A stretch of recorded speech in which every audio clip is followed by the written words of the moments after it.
Joe Rogan Podcast. Check it out. The Joe Rogan Experience. Train by day, Joe Rogan Podcast by night, all day. We up? Hey, fella, we're up. What's going on, Ronway? I'm feeling good, finally, after my little bout with fucking COVID. They got you. They got you with the new COVID. They got me with the new COVID, I thought the man. new COVID was total bullshit. I thought it was like a baby cold. I had, my girlfriend raised two kids, and she said she's never seen anybody puke as much as I did for 2 days. Wow. And it was brutal. It was just bile, and I don't even know if I've ever been that sick. It only lasted that part of it a couple of days. That's interesting. I wonder if you got multiple things at the same time. Do people usually puke a lot if they get COVID? Jamie, do you know? I don't remember that being a symptom. I don't remember having that either. You might have had a couple things at the same time. Because there was a bad flu going around, too. Well, I went to Vegas and early, and I just thought I had a cold when I went, and my doctor here gave me a shot of steroids, and I felt way fucking better. I mean, I felt better everywhere. I was more flexible. I was like, fuck, I want to do steroids every goddamn day. What kind of steroid was it? I don't know, but whatever it was, man, I could touch the floor without bending my knees, without stretching at all. Like a cortisone shot? I don't know. It's just, She said steroid. She gave it to me. I don't ask a lot of questions, So you just felt loose? I felt loose and good. I played really good golf, and then I got there, and it started catching up with me. I had my girlfriend. I'm staying in the mansion down at MGM Grand, which is pretty sweet, and I had that show just on Saturday. We got there on Wednesday, and I'm like, fuck it, I'm not going to make it. I felt it all starting to deteriorate, so I called this doctor. Damn, it was so bad you didn't think you were going to make it on Saturday. I didn't. I thought I would need another shot of steroids. So I called a doctor, or had the hotel call a doctor, and I thought I was getting the doctor that was, whatever it takes to get through the show. Right. And, but that's not the doctor I got. The doctor I got was, we need to, let's test you for COVID. I'm like, no, I don't have COVID. He said, I won't charge you if it's negative, which didn't make any sense to me. And I said, well, okay, and then it came up positive for COVID, and he said, "See there, the T and the X and the thing," and I said, "Yeah, I see it. Let's do it again, because I don't think I have COVID." So we did it again, came up positive again. Not only would he not give me the COVID shot, he told me to quit taking the antibiotics I was already on, and he did nothing except for call the CDC to tell them I had COVID, and they both said, "You cannot do the show." I'm like, wait a minute, you're the wrong doctor. I don't want the fucking retire today shit. I want to, your drummer's a junkie, he's out of heroin, get him some fucking something to get him through this goddamn So they show. were telling you can't do the show because you had a specific kind of a cold, a COVID cold. So if you had the flu, would he have stopped you from doing the show? I'd say absolutely not. That's so weird. I don't think it would even come up. That's so weird because right now, like the deaths from COVID now are so low. Like the idea that this is still a pandemic and they still have to treat it differently than they do a cold. They do. And why? I was faced with,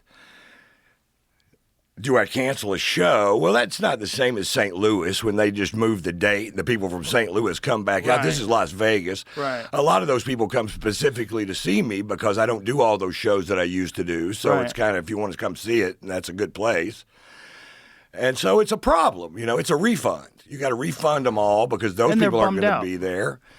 Most importantly, your fans are bummed out. Yeah, I've disappointed them. Everybody's here. Fuck, let's do the show. So I was just sitting there. I didn't know what to do. So I'm like, well, I'm just going to call MGM Grand and tell them what the fuck's going on and let it be their call, And they were like, so how do you feel?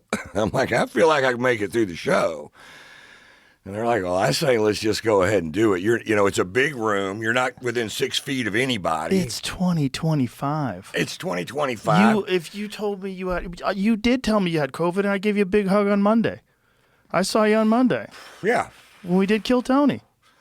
Right, and I was You fine. were a super spreader on Kill Tony. You son Big of a time. bitch. I'm an asshole. The biggest asshole ever. It would be so Nobody horrible. got sick. I know. Nobody did. got sick. It's And it fucking- wasn't until the next day that I got sick. That's when the vomiting started. It wasn't in Vegas. It was day 2. It was Tuesday after Kill Tony. That's when I got sick. And it was fucking awful. I mean, Wow. for 2 days, just awful. Did you get another steroid shot? No, nobody would give me one. So I don't know, man. I just got the wrong goddamn. You got to go to Gold's Gym. Yeah, right. Find the biggest guy in the room and say, "Who's dude, your you doctor?" got something, don't you? You Yeah. know you got something, bro. Come on, man. Aren't you a Ron White fan? Give me some fucking steroids. Just to get me around the corner. So Yeah. so I'm back. I feel fine today, and Well, that's good. and Good which to see is you back. really good news. You coming to the club tonight? They asked me to. I don't know who's got the set tonight. I don't know who's got the show. We do. Fuck it. Let's go. Okay, let's go. I'll go. Let's go, Ron White. Plus, bottom of the barrels tonight too. The Kill Tony was on Netflix last night. Isn't that amazing? I'm Yeah. so happy. Yeah. I'm so happy for Tony and Red Band and for everybody on the show. I'm just so happy that show is now on Netflix. It's sweet, you know. I always believed in it, and you know that. And Yeah. I always saw something in Tony. I was never sure what exactly it was, but I saw something, you know, that this kid works hard. You know, he's got a dream that he's Yeah. fucking making it work, and he's making it work with hard work. He works hard. He works really hard at that show, man. Really does. I mean, I call him in the middle of the day sometimes, and he's just laying out like how he's going to do the show, what he's got. He's planning it. He's wandering around his apartment, writing notes down, just planning it out in his head. He's legit. He Tony's is. legit. This is the thing about success. It's a product of hard work. And in that example, I fucking know it's a product of hard work. Those guys did that show every goddamn Monday for 10 plus years. Starting with 6 people in the crowd. I was one of them. I was there when they were doing the Belly Room show, but I always encouraged it. I encourage people to do shows when no one's watching because I think that, you know, the only way something builds is you got to get it started. You can't think you're going to launch a podcast and it's going to have 1 million downloads. It's not that way. And you don't want it that way anyway. You want to get good at it. You want to learn how to do it. You want to iron out the kinks. I agree. And they did it. They fucking did it. They did it, and now it's one of the best shows in the world. It's the funniest fucking show on television, for sure. You know, as far as just a fucking entertaining thing to goddamn do, I mean, just to come down, you know, my last girlfriend was so addicted to the show. She would come almost every Monday, and it's hard for me to go down there on Kill Tony night because they got the green rooms hocked out to 19,000 people, and there's no place for me to go. And, Right. And so, you know, but she was addicted to it. I mean, just as something fun to do, you know. It's a fun thing to do, Because man. you're going to get some great comics. And it doesn't matter if the comic eats it on stage because it's still funny. You know, that's not the point. The point is that everybody has access, you know, in some way, and there's no shortcut to get there because I tried to shortcut it because I thought I could because I was Ron White, and my banker said, "Yeah, I've been doing stand up, and I'd love to get on." I'm like, "No problem, I'll tell him, I'll fix this for you." And he was like, "Yeah, no, you can't. It's a bucket pull." That's the only way he can do it is to get his name in there. It's a legit bucket pull. It It is. really is. And sometimes one of our guys gets in, like Hassan's been on a couple of times now, you know, and sometimes not. You put your name in the bucket. You'll see. There's hundreds of names in that bucket. It's a great idea. It's a great idea. It And really is. And it's inclusive to anybody. I mean, it's amazing to me who he had the vision to put anybody, no matter what kind of physical shape, if they you can't even say a word, Right. and handicapped on top of that. You know, All you have to do is just give it a go. Give it a go. Give it a go. Try to be funny. Do Yeah. your best. Just do your best.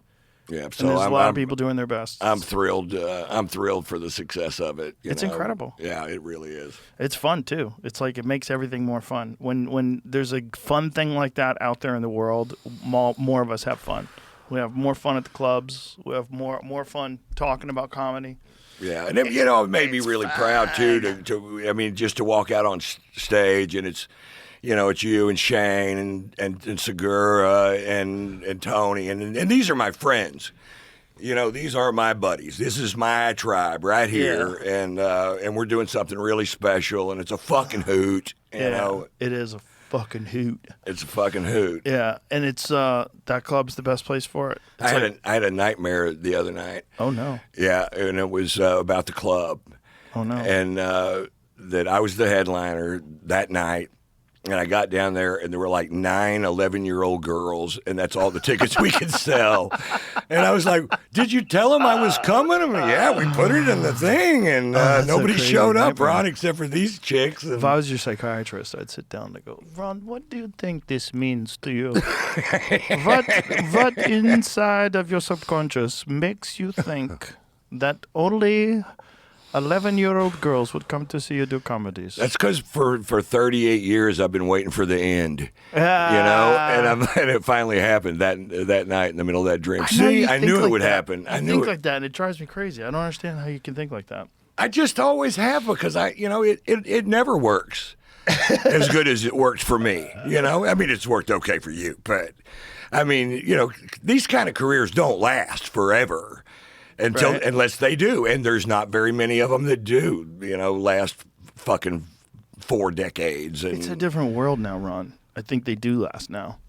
I guess so. I think the thing that was going on before was everybody thought you did comedy to get to something. You did comedy to get to the movies. You did comedy to get to TV. And if you didn't, then you were a failure. And you thought of yourself as a failure, and other people thought of you as a failure too. And that would diminish your confidence, that would diminish your draw, and only a few people survived that and escaped.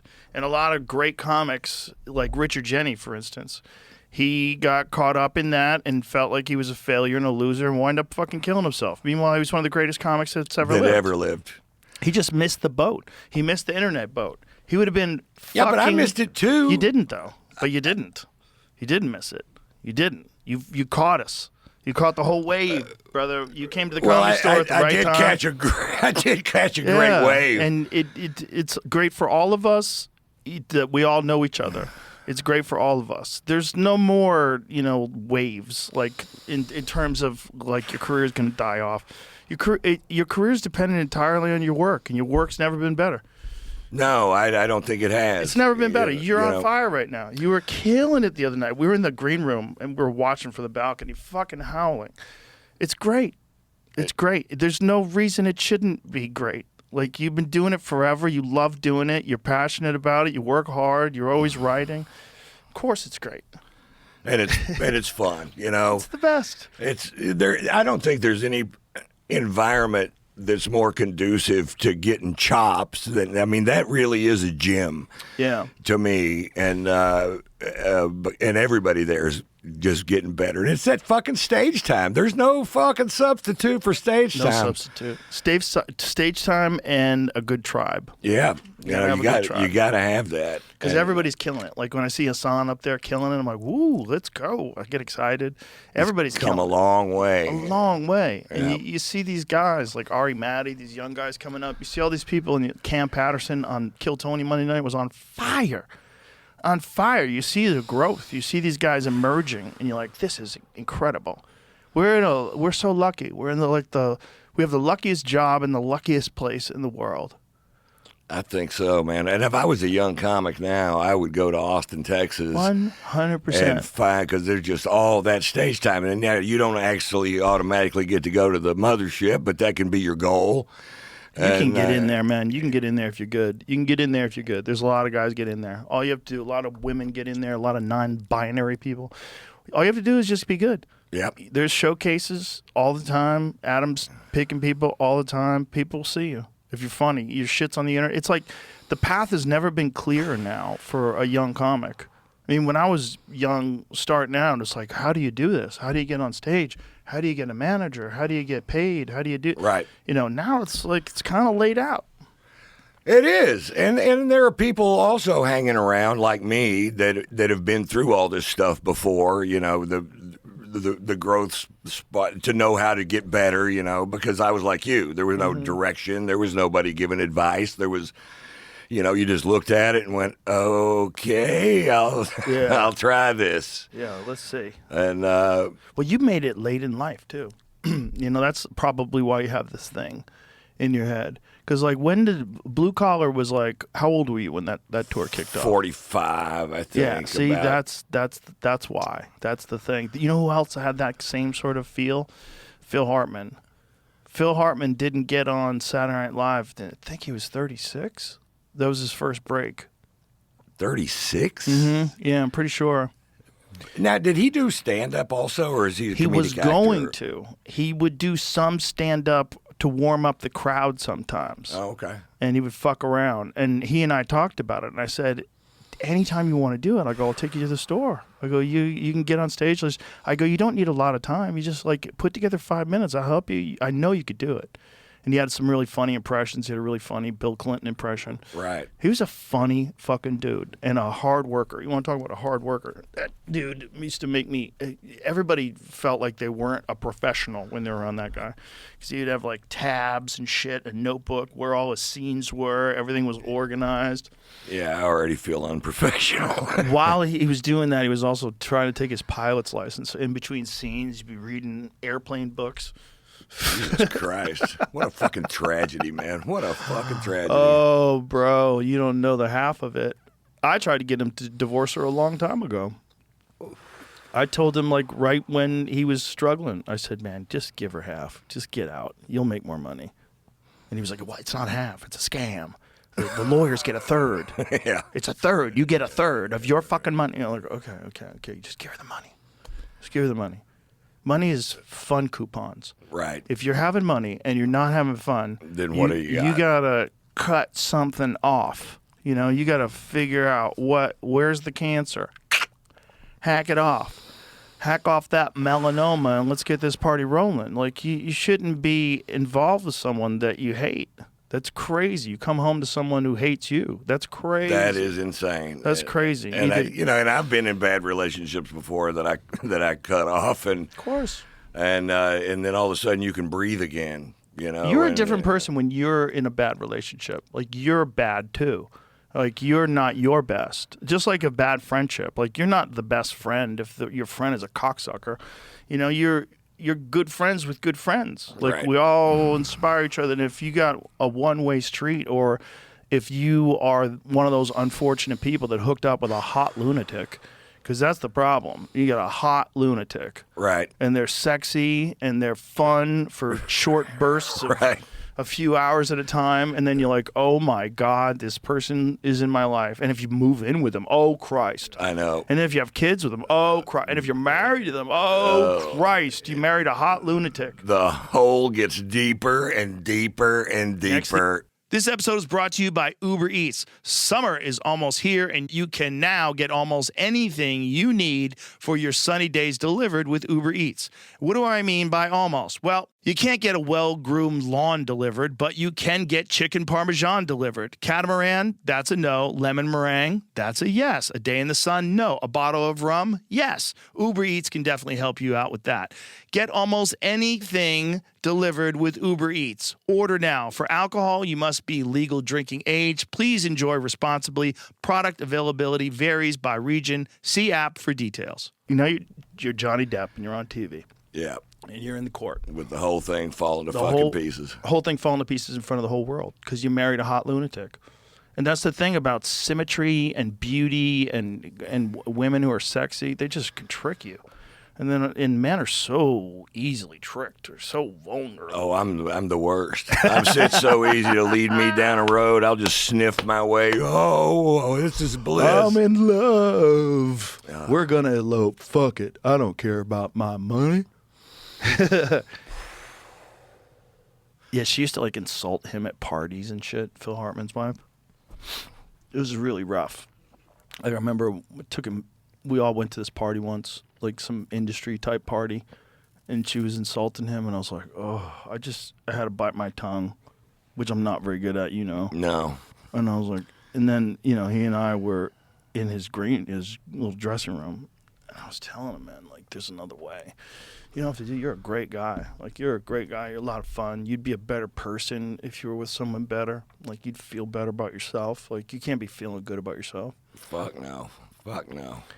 You gotta, you know. But he had kids too, which complicates the fuck out of everything. He had kids with her? Mm-hmm. Yeah. Oh, fuck. Yeah. What a horrible fucking story. Did I ever tell you the story about, like, the worst I ever bombed on stage right after that? Like, easily the worst I've ever bombed on stage. Did I ever tell you the story? I've never seen you bomb on stage. I was at the gas station, and I was getting gas. It was 2 weeks after he was murdered, and it was the first time I was going to go on stage again because everyone was wrecked. I didn't even know, like, how long it would take before I felt like I could do comedy again. So I'm at the gas station getting gas, and just randomly run into a buddy of mine who's a cop. And I go, hey, what's up? What's going on, man? He's like, how you doing? You doing okay? I'm like, man, we're all fucked up, you know. And he goes, did I tell you that I was there? I go, no. You were there? He goes, dude. What? He goes, I was there when the kids ran from the mom. I go, what do you mean? He's like, after she killed herself, she barricaded herself in the after she killed Phil Hartman, she barricaded herself in the bathroom, and she had the kids in there with her, with a gun. And a lot of times when moms kill themselves, they'll kill their kids too. And the cops saw that, and so they kicked open the door. And when they kicked open the door, the kids ran from the mom. The kids ran out of the bathroom. And then the mom blew her brains out.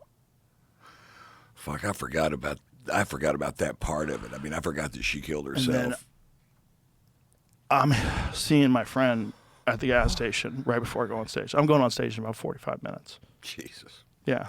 Half-hour drive to the Comedy Store. 15 minutes before I'm going to go on stage. And this is my face. I'm just like, there's nothing funny in the world. There's nothing funny in the world. And then after I recovered, you know, I took like another week off, and then I came back, and I was like, he would just wanted me to keep going. I had a dream about him once. It was like the most realistic dream I've ever had about anybody in my life, ever in my life. He was sitting in a lawn chair, and I ran into him, and I was like, how are you doing? What are you doing? And he's like, oh, I'm fine. And he goes, we made up. He goes, it was a lot. He goes, obviously we had a lot to work out, and he laughed about it. And I said, well, that's great, man. And then he pushed the chair back, and he was gone. And then I woke up. Like, he was gone. It was one of the most, I've had two very realistic dreams in my life that seemed so realistic, they didn't even make sense. And that was one of them, where it was like, I felt like he was there. I feel like he wanted me to let it go. It was so weird. I felt like, you know, he wanted, it's like, that's how he was whenever they would fight. Because, like, I don't like fights which sounds crazy because I commentate on fights, but I don't like conflict. I wish it didn't exist. The reason why I got good at fighting, like martial arts, is because I was scared of conflict. I don't like it. I understand it, but I don't think it's necessary. And I don't think fighting in a relationship, I think that's the worst. And the people that get in these relationships, they scream and yell at each other and call each other horrible names. But with a lot of people, it becomes this cycle of getting mad at each other and then making up. And then the making up sex is like very addictive to a lot of people. It's like it's a different kind of thing. And you get on this weird roller coaster ride of I hate you, I love you, I hate you, I love you. And he was on that roller coaster ride. And he was letting me know. Like, it just went too far. It went crazy. Well, you know, I lived in Mexico for a while with a woman who eventually took her own life. Oof. And I mean, I was already out of the picture for a couple of years, and when that happened. But when I was in Mexico with her, I knew that I was trapped. Number one, I moved down there to start a fucking pottery company.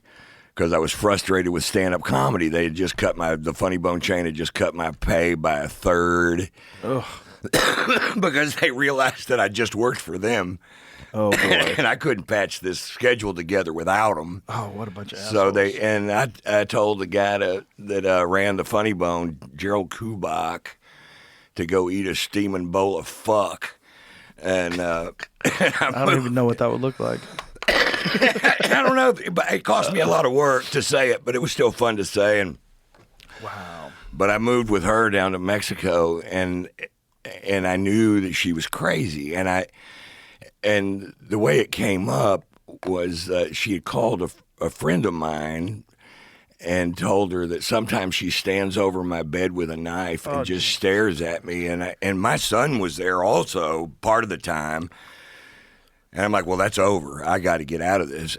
But the big thing was I was depressed because of my situation, because I didn't see a way out of it. Yeah. You know, I didn't see a way out. I just couldn't see. I just couldn't see a path. And it got to where when I was around people, I couldn't talk, and you know, I had no tribe. You know, at all. I was cut off from all my friends, and it's just something I did to myself with that move down to Mexico, which I was there for 3 years. Wow. And it was just the worst time of my life, and I really didn't think I'd ever come out of it. I mean, I never thought I could even get back to a place where I could sit down and have a conversation with somebody. That's how depressed I was. Wow.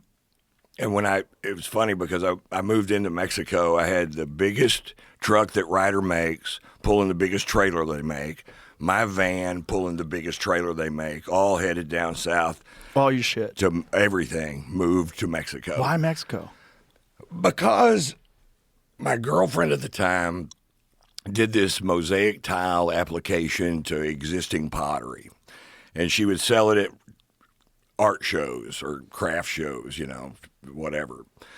And it would sell really fast, but it took her 6 months to make any of it. So I thought, why wouldn't you just go down to Mexico and train a bunch of women how to make it and let her orchestrate NAFTA. it? And I fucking did it. I Oh, was my part of that goodness. sucking sound that Ross Perot was talking about going to Mexico.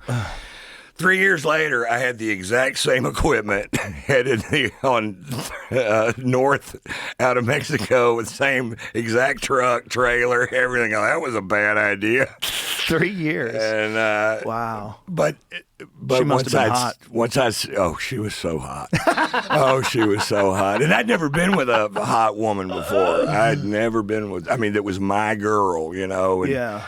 And she was so beautiful. I'm like, I'll be with her even though I hate her, just so I can look at her. You know, I just stare at her, and that'll be enough. That's all I'll need. Turns out I needed a little more than that. So, Yeah. but You can only tolerate so much. and then and I ended up marrying this other girl that was horrible. I mean, I know she's probably listening to this right now, so I don't mean horrible, but horrible. And but she always searched the internet for things about me so she could say, hey, this person said, thanks for signing my girlfriend's tickets. What, are you out there signing girlfriend's tickets? Yeah, I'll sign anybody's ticket. You know, just always looking. Every time she'd turn on her computer, it'd make me sick to my stomach because I didn't know what she was going to come up with. You know, I'm no angel anyway. And but so that girl's sister, when she killed herself, sent me a post that my ex-wife found. She printed it saying that she had killed herself. She brought it in and handed it to me. And all I did was sit down on the couch, and she goes, oh, now you loved her. I'm like, just give me a minute, okay? Just give This me is her sister doing this? to No, you? this is my wife. Oh, she the got wife. the note from her. She got the letter from her sister and handed it to me. And she saw it affected me. And Oh, she's like, Jesus. oh, now you loved her. Jesus Christ. What are you supposed to do? Yeah. A lady that you used to live with killed herself. Yeah. What the fuck? Yeah, just give me a minute. Give me a minute. Yeah, give me a minute. Jesus, it's a human being that you know that killed themselves. How many people do you think you know that have killed themselves? Oh, man. Let's see. Not very many that I really knew. my best friend, one of my best friends from childhood, killed himself, and but we thought he died at the massacre in Waco because he was a big Koresh guy. Oh boy, you missed the massacre. Yeah, he missed the massacre, but we thought we thought maybe he's there when it was all going down, but he wasn't, and eventually, it was an odd thing anyway. He's a dear friend from childhood. His dad was the music director at my church, and he and I used to buff the floors of the church with those big bluffers. That was our job on one day a week that we'd go down there, and we'd actually sing Neil Young songs to the top of our lungs because well, I dreamed I saw the nights in we'd just sing the fuck out of Neil Young songs. That's the only tape I had, you know. I know you and him had a little problem, but I don't have no problem with him. I know you were so sweet about that. I love that guy. I love his music. He didn't get it. No, he didn't. That's all it is. That was a dumb thing. Well, he just missed. He didn't understand what was happening, and nobody did. I don't blame him. Nobody did. I'd talk to him in a heartbeat, even though he pulled his music and tried to get me removed from Spotify. Right. I still don't care. I love that guy, and I loved his music. Even after he did it, I still listened to his music. He missed. He didn't know what was happening. He got tricked. A lot of people got tricked. You know, a lot of people thought that this was the only way out. We had to listen to these evil, lying fucks that were telling us that everybody had to take this vaccine. There's no other medicine available, and if you didn't, everybody was going to die. And you know, he got caught up in it. They got us all, though. They got the whole country. You can't be mad at the whole country. Right. That's crazy. Right. I don't want to be mad at anybody anymore, Ron White. I don't either. As I get older, I'm less and less inclined. There's people I don't wish to talk to. Right. I don't need that in my life. I don't need whatever you bring in my life, but I don't wish you bad. Yeah, I have really, really healthy boundaries when it comes to people that don't make me feel good. You know, I just won't hang around. Yeah, I don't want to be around them and confront them. Like, who cares? Yeah, no. Good luck to you. I'll give you a hug. I got some other shit going on. Yeah, I have friends. But you know what? I tell you what makes you a good friend. When you get successful, and I'll just talk about successful like I am, it's hard to find anybody that'll disagree with you. You know, that because there's something to gain, and that's true with you too. I mean, that, you know, you hold a lot of power, and you have something a lot of people fucking want. And I know that because I have a box of, and I should have brought them and given them to you anyway. I'll bring them to the club tonight, but it's just a guy I met that owns a sunglass company, and he makes sunglasses for hunting. And and so he sent me. Wait a minute. Who wears sunglasses when they hunt? I don't know. Nobody? You can't wear them when. Well, I guess maybe some people probably do. I bet rifle hunters do. Yeah, he said that one of them was specifically for bow hunting. That makes you see the target better or something. Oh, interesting. Okay, so he's got an invention. I don't know. I don't hunt, so I don't really know anything about hunting in glasses. He just said he was going to send a box. Would you give them to Joe? And I said, yeah, I'll give them to him. And I didn't. So I would think that glasses would get in the way because, when you shoot with a bow, there's a thing called a peep sight. So you have your string, and in your string is one of the things that's sewn into your string is this little plastic circle. Sure. Do you know what it is? Yeah. Okay, so you know it lines up with the scope, the housing of the bow? No, okay. I don't know that. So with a peep sight is when you draw back and you don't look through the string, you look through the circle that's on the string. It's sewed into the string. And that circle, you line it up exactly with your sight housing. And so where your pin is, it's all about like staying calm and keeping that pin there, and you want to keep it all like connected together. So my eye is like right there, like right next to this peep sight. If I had glasses, it might get in the way. You know what I mean? Like, because the string is touching my nose and the thing is right there. And I'm just drawing back and I'm looking at it like that, right through it. I'll give them to you. See what you think. I don't know anybody who shoots, but I know some hunters that have glasses, so there must be a way to adjust. I don't know. That's what he told me, though. Okay. I'll try it out. All right. I'm open to anything. You never know. And anything that makes you good at that, that's a fucking difficult thing to do. You know? Like, if I meet a guy and he's like, I'm a bow hunter. I'm like, oh, okay. Oh, anyway, what I was saying is this. Go ahead. What I'm saying is this. That you're one of the only friends that I have that'll say, no, that's fucked up, Ron. you don't agree with me to make me feel better because you have something I have something you need. Right. You know, you'll go ahead and go, nah. Every now and then. This episode is brought to you by BetterHelp. It's the end of tax season, and I know by now you all are probably sick of numbers. But there's one more expense we need to talk about, and that's how much you're investing in your well-being. The cost of traditional therapy can be outrageous, between $100 and $250 a month or even more. So, how do you get the help you need without blowing your monthly budget? Use BetterHelp. With BetterHelp, you pay a flat fee for weekly sessions, saving you money and time. It could even help you save up to 50% per session. And you still get quality care. Therapy is a good tool everyone can use. Whether you've experienced a major trauma or not, it can teach you valuable skills you can use in your everyday life, like how to better manage all that stress tax season brings, or how to communicate better with your partner, or even how to be more mindful. Use BetterHelp to work towards your goals at a reasonable cost. It's also more convenient since everything is online. It's easier to work in a therapy session no matter how hectic your schedule gets.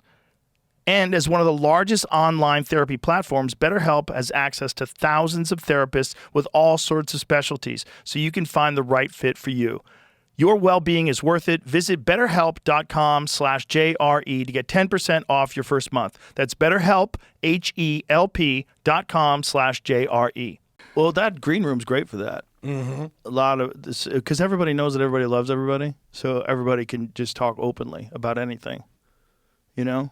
Like, and if you have like some dumb argument with someone will come in and go, I think he's right. Yeah. Yeah. And you got to go, Yeah. Really? What?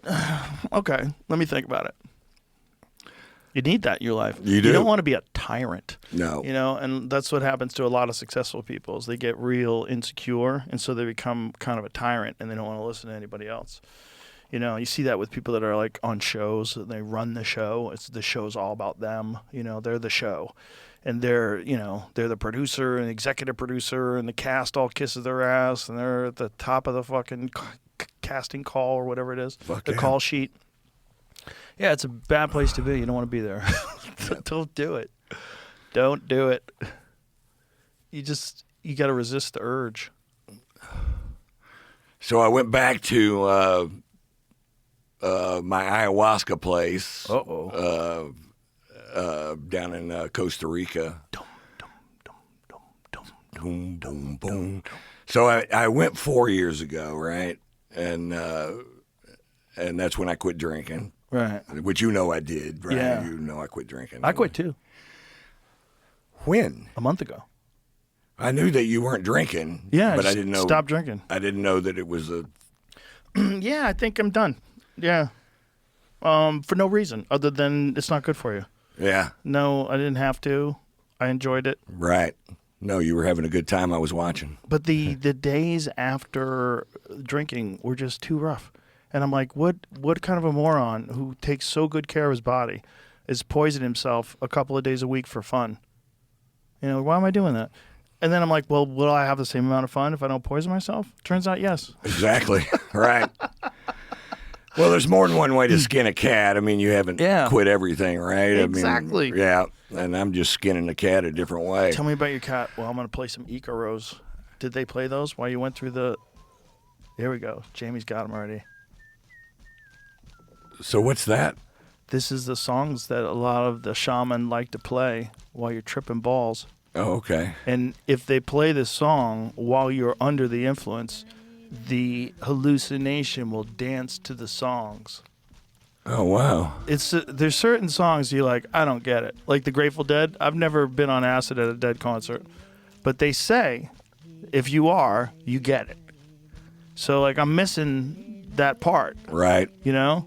So to me, it's like it's just this jam music, which is fine, but I'd rather listen to Skynyrd. You know what I mean? I saw Skinner Monday or Sunday night, and it was the original the real Skinner before the plane crash. no. I'm just saying these guys are putting I'm a sure. show together. I'm sure. Ricky Medlock playing Alan Collins's play. They have two other guitar players, but it is a band. I mean, they are nailing this shit. I had tears coming out of my eyes during fucking Freebird for a lot of reasons. Number one, I saw him in '73. Me and Steve Cook, who was my best friend till the day he died, and Ronnie Van Zant was lighting joints, and he was handing them out into the crowd. Well, me and Steve had worked our way up to the front. He handed one of them to me, and everybody else was taking a hit. I just stuck it in my pocket and went in the bathroom and smoked it because it was illegal then. And I was listening to Skinner. Well, Sunday night, I'm at the Skinner show. There's cops where I was, and there was outhouses right next to it where you go through this fence. And I told my girlfriend, I'll be right back. And I was over there. I was in the outhouse smoking a joint, listening to Skinner, and I'm like, well, I haven't changed much in 50 fucking years, the exact same thing. So some songs, people just nail it, and it stays great forever. Yeah. You never get tired of Freebird. But that there's guitar solo. Yeah, and they just fucking hammered it home. I mean, it was so good. Oh, nice. That it was just, I couldn't believe it, I brought him on stage at the Greek one time, maybe 20 years ago or 15 years ago, I don't know. And it was fun because I got to say that when I was 16 years old, we were at the Skinner show, and we had taken enough mushrooms to kill an average teenager, but we weren't average teenagers. And ladies and gentlemen, Leonard Skinner, and it was great fun. That's cool. And so it kind of brought back all those memories, but when watching them play it again, it was kind of, it's weird because, especially when I come back from Rhythmia, which is my place out there, that I always come back emotional. Right. And kind of full of love and forgiveness and those kinds of things. That's kind of what I learned from those hallucinogens. Yeah. And, isn't it crazy that that's illegal? Yeah, to feel good. You got to go to another country to be a better person. Yeah. You got to go to another country. You got to leave the land of the free. Right. Leave the land of freedom to go to another country that's much more lawless, and take in the divine and come back a better person. It's crazy, and I always said, and I don't think it's for everybody. I'm not somebody out there just going, yeah, you got to do this, because I think you have to be open to some things. Yeah. You have to be open to, hey, maybe I'm wrong about everything. Maybe there is. If you're not open to it, you'll get hit hard. Well, and that's why it's not for everybody, because I've seen people wig down there, and which is why I know you can get ayahuasca locally, and they have people that are, I don't know where they got their shaman title from, but you can do the it internet. here. Yeah. But I know that there, it's a licensed medical facility with doctors. It's the only one in the world that's a licensed medical facility. And they're prepared when people wig. They know what to do. They know to hold you down. Yeah, and they do too. They'll fucking bind you up and wait till it to clear, because they know that you're at a point in this that you're going through some heavy shit. One of them was an NFL player last time I was there, and this guy was fucking huge. Plays for Buffalo, and I was like, God, if you had to pick somebody to wig, you would say, please don't let it be that fucking dude. Did he wig? He wigged. Oh no! He wigged big time. Oh no! And started just screaming, "Get the fuck away from me!" Oh no! And, which will, that kind of, you got 70 people in this room that are tripping, and so. Oh no! What a bummer! And it was, but they got big guys too. Oh, there you go. And so they just got him out of the room, got him calmed down, and he didn't leave. He was going through some shit. The first time I went there, this girl from Japan started kicking and screaming, and they took her outside, and they had to fucking subdue her. But at the end of the day, the person with the biggest smile on their face was her. Because she worked through some shit that I can't even talk about, that I happen to know what it was, but it ain't worth knowing. And but she found pure fucking joy and peace in her life, and you could see it in her face, you know. And I was wondering why, when she was wigging out, why is nobody flipping out but me? Because the people that worked there weren't flipping out at all, because they've seen it. Yeah. And there's nothing they haven't seen. There's been 18,000 people through that facility, and so they've seen it all. Right. And but they just know how to handle it. Well, I wonder if you're just in some mansion in Beverly Hills or whatever, if there's somebody there that knows how to handle it. Probably not. Probably not. Probably not, especially if you don't know what you're going to get hit with. Yeah, and you need to be in a really safe place where people know how to guide you through it. Yeah. You know, you don't. It's not something I think you want to grab a handful of and go sit in a fucking closet, you know, and try to figure it out for yourself. So that's the real weirdness of any kind of psychedelic journey, is that you're probably gonna be going through some shit, and someone could either manipulate you during that time or help you during that time. Right. And there are people that will manipulate you. Absolutely, and that's why. You know, that's why I go to this place that's not that easy to go to, but just because it's so safe. Mm-hmm. You know, it's set up perfectly for what they're trying to do, and it was this guy's dream to do that, to make it accessible to regular people. So back then, when he opened up, you had to go to a corrugated tin shack in Peru or wherever to get this stuff, and he said, I want to make a place that's safe to go and people feel comfortable, and, you know, so... Isn't it kind of crazy that that's illegal? I mean, it's kind of the weirdest thing of all time that we haven't just, as a society, went, okay, why are all these people going to these places? Okay, when they come back, do they have positive experiences? Does it help them? Yeah, a lot of them. Okay, why don't we do that here? It should be that simple. Should be that simple. It should be so simple. Yeah, there was a guy there that was on a scholarship they had for basically wounded warriors that are going through heavy PTSD. There's an organization that's sending guys to Arrhythmia, and I got to talk to him a lot while he was there, and he was a psychologist, and he was fucked up, and but I kind of got to watch his transformation a little bit, watch this guy coming around, and I'd seen that, and I'd seen the transformation in myself, where I could just not be so angry. And not hold all this hate, you know, that takes so much energy to fucking control, and to have them really show me a way to let all that stuff go, you know, and to be a happier person, you know, and it's hard to. I really don't understand ayahuasca, so it's really hard to explain it to somebody else, you know, but. I don't think anybody really understands it. Yeah, right. Yeah. And I know there's some stuff that's stronger than that, but I don't. That's crazy. I don't know what it's called. Ibogaine, you mean? Is that what it is? Ibogaine is the one that people use for addiction. There's a place called Beyond that's in Mexico that does that.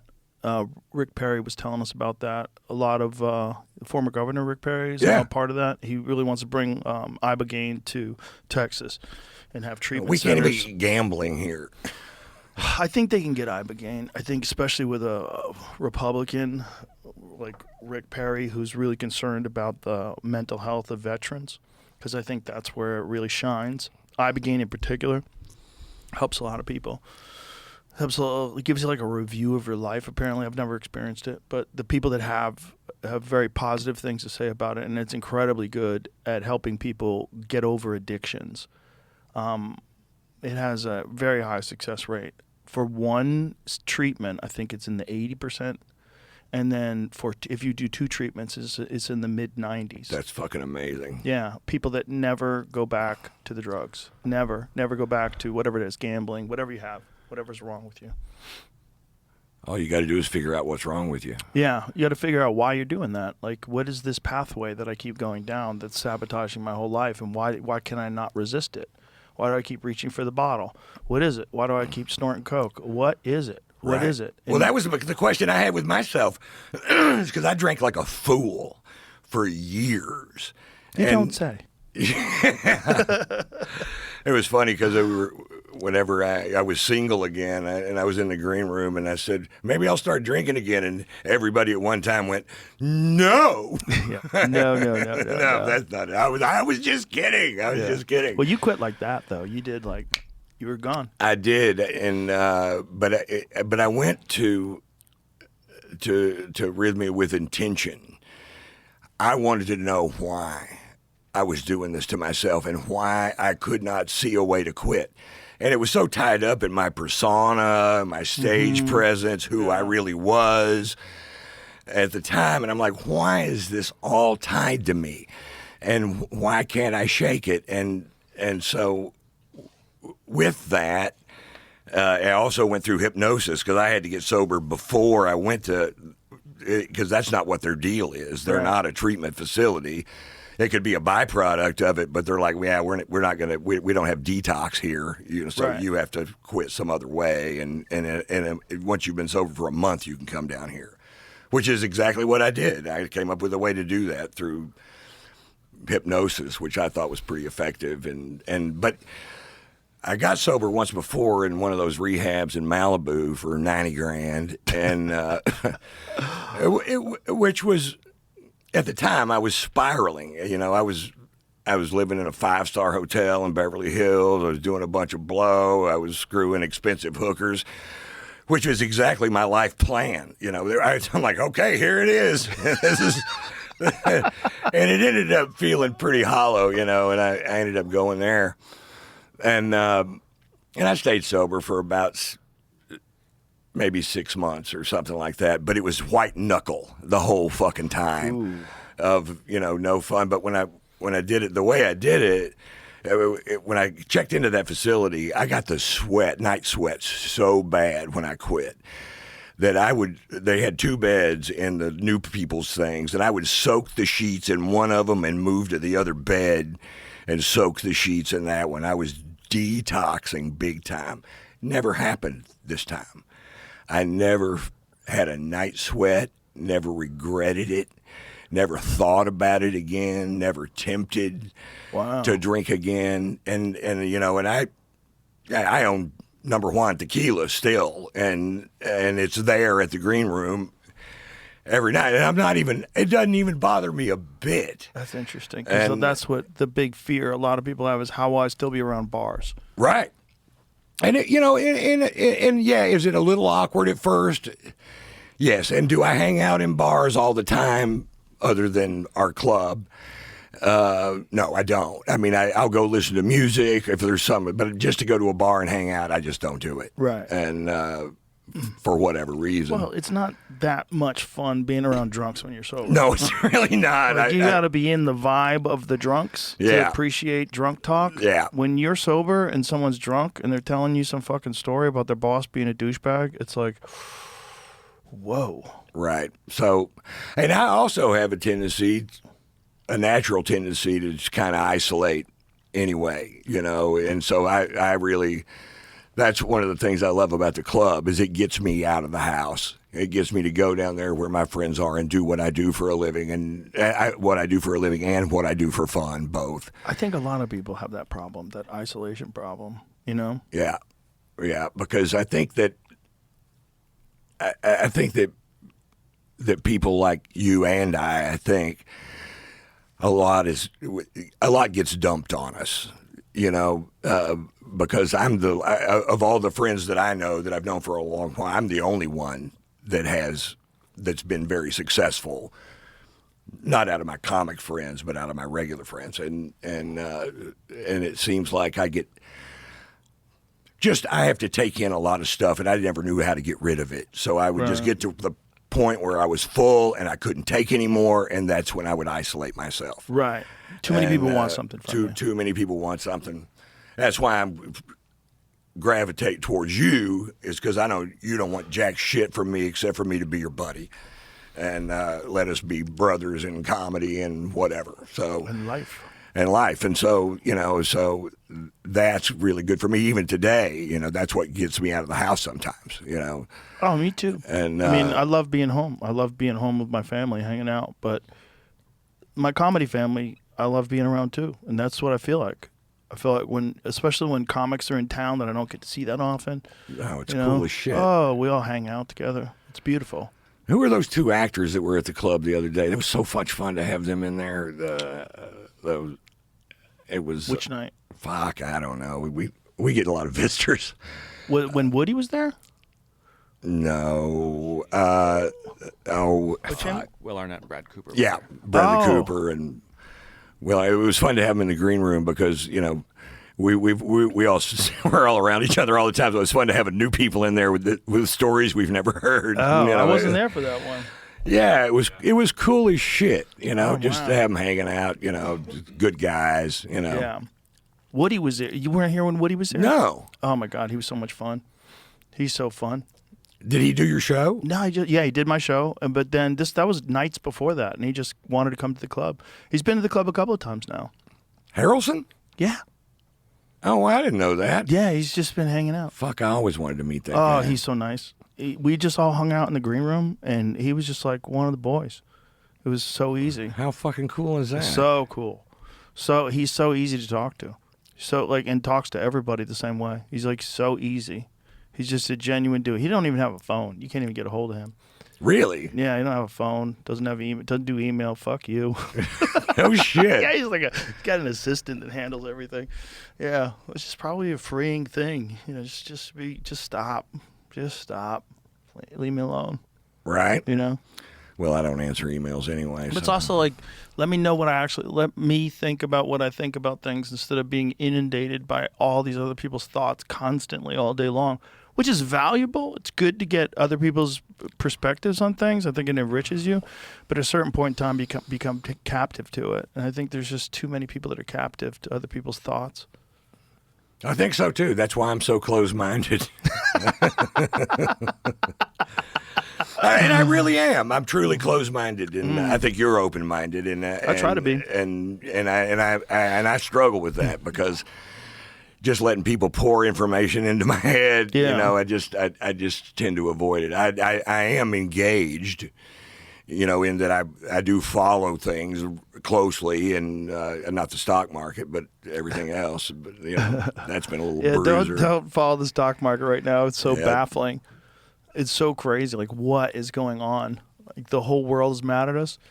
Trump's playing golf, and in between swings, he's on the phone with presidents of countries. Yeah. We're gonna need more money. Yeah, that's what somebody told me the other day. Like, is he playing checkers? Is he playing chess? He's playing golf. He's playing golf. That's like, what does that doing. mean? Everybody wants to think there's some like grand plan to it. Well, they think the grand plan is, look, we remember back when was it the 92 elections when Ross Perot was in? Mm-hmm. So when Ross Perot laid out what happened, do you remember during that debate where Ross Perot laid out what happened with the tariffs? So that when we try to sell stuff over there, we get a high tariff. It's like a 35% tariff, but they don't get tariffs when it comes over here. It's not the same. It's not like, you guys, there's a tax on everybody if you want to sell your goods to encourage people to buy American products. If you want to sell your products in America, Sure. we get a tax. That tax goes to the fucking grid or whatever the hell they're fixing with it. Right. Ross Perot was laying it out like this is how all the jobs went to Mexico. Because have you ever seen that, Jamie? It's see if you can find it. It's a great speech. Because Ross When he talked about the giant sucking sound? Yes. Yeah. You actually mentioned that Right. earlier in the podcast. That's what I was talking about. Yes, that's Right. it. That's funny. Did you just see that recently or something? No, I just remember it. Oh, boy. The giant... He would have been a great president. I voted for him. He had big ears, and he didn't come across He was well also on an TV. independent. He was an independent. And nobody was voting for independent. By the way, they changed the whole way debates work after this because it used to be if you got 5% of the vote in the primary that you could be a part of the presidential debates. And that's not the case anymore. Or it was 5% in a poll. I forget what the number was that you had to reach, but it wasn't a high threshold. And then you could be a part of the debate. And they changed the shit out of that after this because Ross Perot tanked it. They thought HW was going to go for a second term. Right. And meanwhile, Ross Perot fucked it up because a lot of people that would have voted for Bush voted for Ross, and the people that were already going to vote for Clinton voted for Clinton, and Clinton won. But play this, Jim. $13, $14 an hour for factory workers. and you can move your factory south of the border, pay $1 an hour for labor, hire a young 25, that's assuming you've been in business for a long time, you've got a mature workforce. Pay $1 an hour for your labor, have no health care, that's the most expensive single element in making a car, have no environmental controls, no pollution controls, and no retirement, and you don't care about anything but making money, there will be a giant sucking sound going There it is, right there. That's it. If the people send me to Washington, the first thing I'll do is study that 2,000-page agreement and make sure it's a two-way street. One last point here. I decided I was dumb and didn't understand it, so I called a who's who of the folks who've been around it. And I said, why won't everybody go south? They said, we'll be disrupted. I said, for how long? I finally got them up for 12 to 15 years. And I said, well, how does it stop being disruptive? And that is when their jobs come up from $1 an hour to $6 an hour and ours go down to $6 an hour, then it's leveled again. But in the meantime, you've wrecked the country with these kinds of deals. Jesus Christ, He was what right. a fucking smart man. He was right, and that's Yeah. exactly what happened. American manufacturing collapsed. Yeah, and they did it all for money, and they did it all because they were greedy. They were already rich. Right. And if we could have just gotten those motherfuckers some ayahuasca, Jesus Christ, they'd have smoothed the fuck out, man. they would have said, "Oh, okay. Yeah, let's be nice. Let's make America great again." I don't understand the trade war with Canada, because have you ever met a Canadian that had $35 in his pocket? No. They're all broke. They have $22. Really? And they'll buy you a beer. You know, I love They're all Canadians. broke? I've always, they're broke. They don't have any money up there. How come they don't have any money? Because it's socialism. You know, I think it's a great place. Don't you love Canada? I love it. Well, they have Yeah. socialized medicine, but it's a capitalist society. It is, but socialized medicine, and Yeah. it's expensive. So What percentage of the Canadians pay in taxes? So I don't know. Let's find that out. What's the Canadian tax rate? I know it's higher than Americans. I know mine's a bitch. And when you go over there, you have to pay taxes too. Like if you do a gig, Yeah, you have to pay taxes. yeah, you pay Canadian taxes on your And gig. you get paid in Canadian dollars. And I'm not going up there much for shows. Yeah. But, So here it is. Canada's top federal income tax rate is 33%, while the U.S. is 37%. right? However, when combining federal, provincial, state taxes, Canadians often face higher marginal rates across various income levels. That's interesting, that theirs is only 33%, ours is 37%. I thought ours was lower than theirs. I thought ours was 40. Well, it is when you get to a certain tax bracket, correct? Isn't it? Ours changes when you get higher, right? Yeah, it does. 33% on the portion over $246,000. What's ours in terms of like the highest tax bracket? What's the highest U.S. Is it 37? That's what it is? What's really crazy to me is when people say the rich should pay more taxes. Okay, fine. But where do you think that's going? Where's that going? Where's the money going? Is the money going to the federal government? Do you think they're good at it? Do you think they're good at managing your money? Have you paid attention to all the shit Elon's fucking uncovered? 37% is when you make over $609,000 a year. That's you, motherfucker. Yeah, well, that's me last month. This is the thing. It's like, I'm happy to pay tax if I thought that they were doing a great job. But it's just you are being strong-armed into giving money to people that do a really shitty job of protecting your money and investing it in the country. It's a lot of it is going to bureaucracy and bullshit and a bunch of things that you don't have any say in.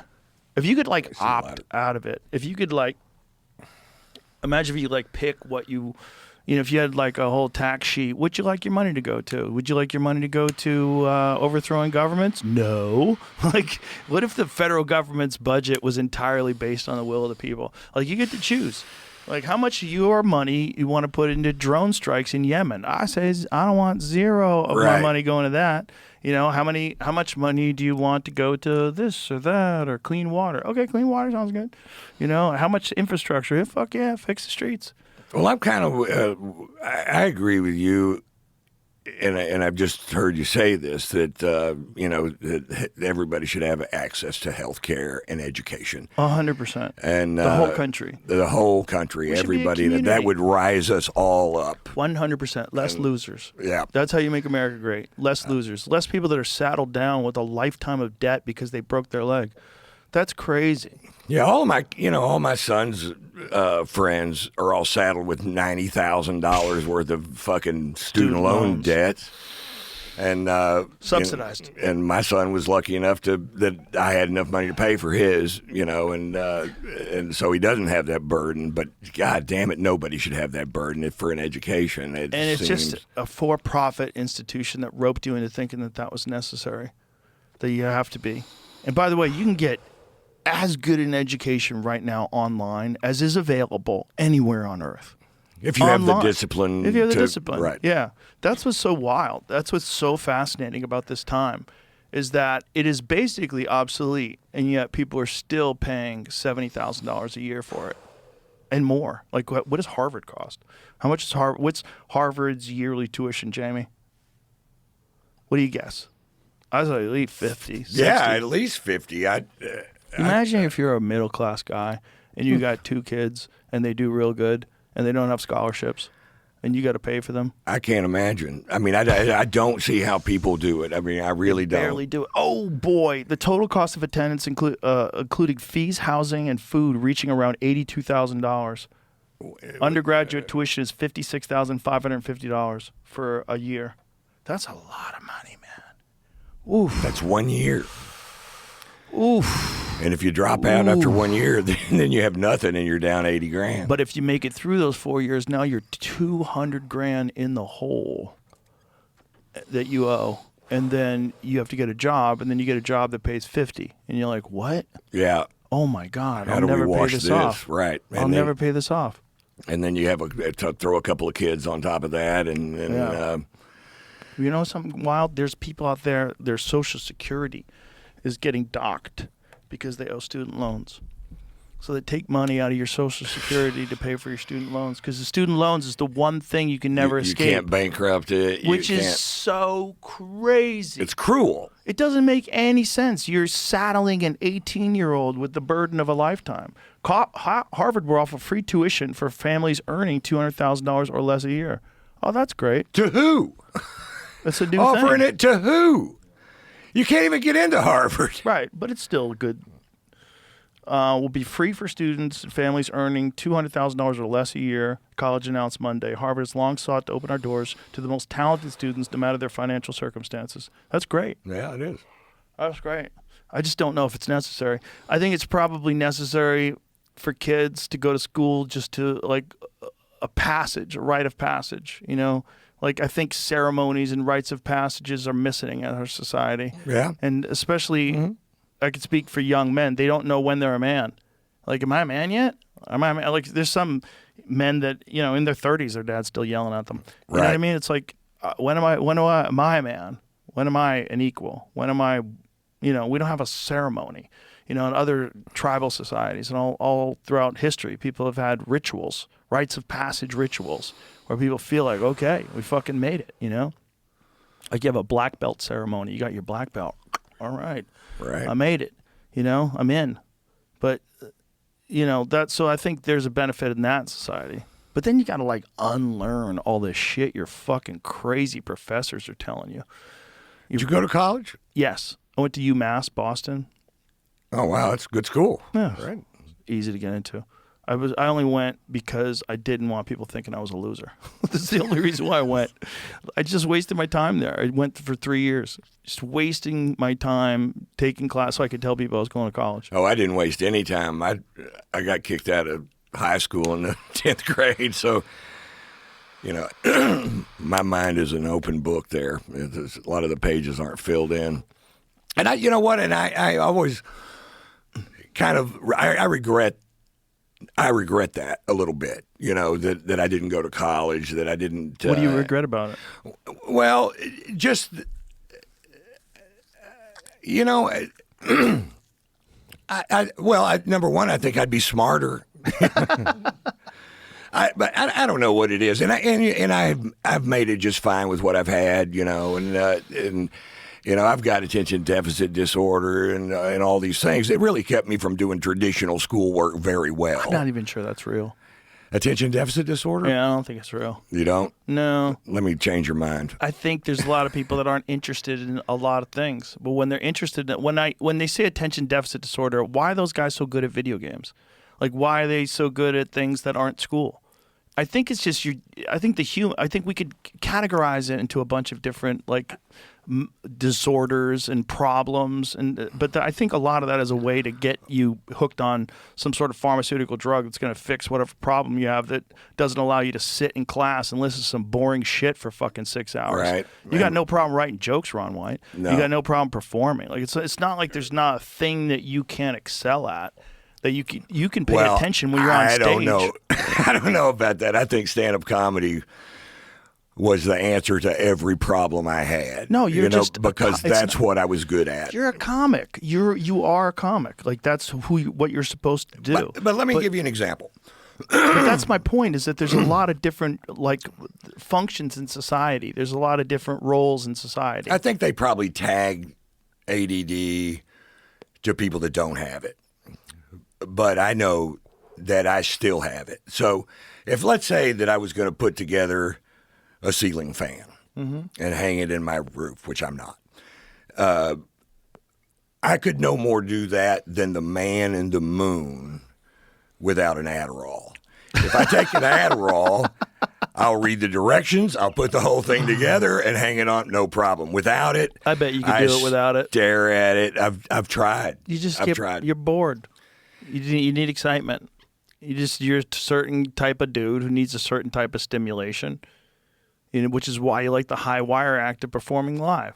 I don't think it's a disorder. I think it's a superpower. I do. Well, I like the sound of that. I do. I think the inability to pay attention to shit that's not interesting is not a disorder. It's just what's interesting and what's not. To this, like maybe I have it too, because this day when I'm talking to someone, they're saying something really boring. I want to run away. Right? You don't hear a word that's coming out of their mouth. I don't hear a word, and I just can't. It's like it's. Yeah, I just want to get out. I'm the same way. But that doesn't mean I have a disorder. I don't think I have a disorder because if I'm talking to you, I got no problem at all. Well, let's get 2 ceiling fans out here. Yeah, I'm sure I'm not that good at putting together a ceiling fan either. I wouldn't enjoy it, but I could do it. You just follow the directions. Like you could follow the directions. It's not hard. It's just you wouldn't enjoy it. But if it was something that you enjoyed doing, like learning how to swing a golf club better, then you could pay attention. I do pay attention to that. That's all I'm saying. I think there's roles in this world. And different personalities fit perfectly into mathematics. Different personalities fit perfectly into philosophy. Engineering. Different personalities. It's like you just got to find out what vibes with the way you think, and we all think differently. We all have different backgrounds, we all have different biology. You just got to find what is the thing that like syncs up with the way your mind works. And the problem with traditional education is it was designed by the Rockefeller family. Like the school system in this country was designed to create better factory workers, right? And soldiers, and to get them real early. That's why they want to start you at 5, because they figured out when you start people at 12 or 13, they already got their ideas of what the world is and how the world works. And I'm not fucking shooting somebody for you. So what they do is they get you when you're 5. And when you're 5, they can kind of indoctrinate you, separate you from your parents most of the day while your parents are at work. And so that's like most of your day, you have other people other than your parents telling you how the world is, how the world works, what's happening in your life and what you should be doing. And that's kind of crazy because a lot of those people suck. I remember thinking that when I was a kid, like thinking that how strange it is that people that I don't respect and I don't enjoy are the ones that are in control of communicating to me most of the day. I remember very clearly thinking that when I was a little kid, like 10, 11 years old. Yeah. I know that when I was a kid, I used to have this history teacher who was also a PE coach.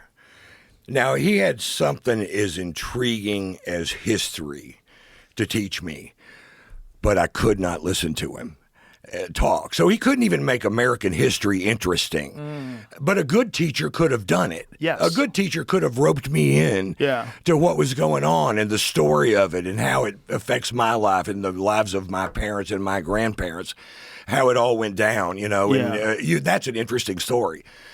But if you're a dull fucking assistant coach basketball, and now you got a fucking one period of history, and you have a monotone voice, and I'm just bzzz out of it.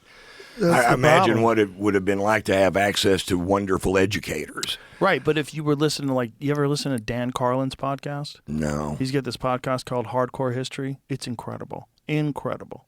It's amazing. It's such a good podcast. And this guy will, like, lay out the events of World War I in a way that you will hang on every word, and you'll park your car. Like, if you got to go somewhere, you'll keep your car running because you just want to listen to where this is going. Wow. Yeah. So if a guy like that was teaching you history, that would have been great. I mean, I think I would have been engaged. You probably would have been a historian. Yeah, making nothing. Yeah, I mean, but Dan Carlin's doing well. But that's someone who loves what they do, and that's the difference. School is this weird indoctrination fucking ritual that we all have to go through, and then we all have to feel real bad about ourselves because we don't want to be there and we're not doing good at it. I felt like a fucking complete loser in school. I never felt like I was supposed to be there. I never felt like I was smart. But I remember like finally when I realized that I was never, like, when I was going to school for 3 years, when I went to college for 3 years, when I finally was like, what am I doing? I gotta stop doing this. This is just wasting time. Because that's all I was doing. It was just completely wasting time. It was like a huge weight lifted off my shoulders. I could just go, this is not for me. Well, the one thing is I didn't waste that time, Right. There you go. So, there you go. I did. But, I think I'd have a better understanding of how the world works if I'd understood world history. Right. Those kinds of things. I just wish I was, I wish I had an education. But what would I do with it? I have no idea. I'd still do stand-up, so. Yeah, well, hopefully. And I wouldn't be any fucking funnier. Jesus Christ. Imagine if you did. Imagine if you did go down a different road. That would have sucked. I know. Before I started doing stand-up, I was a window salesman. And I was broke, and I had nothing, and I was unimpressive. And my in-laws bought us a garage door opener. So I had a garage door opener. Now, you're going to think this is really fucking weird. I used to wear that garage door opener on my belt so people would think I had a beeper.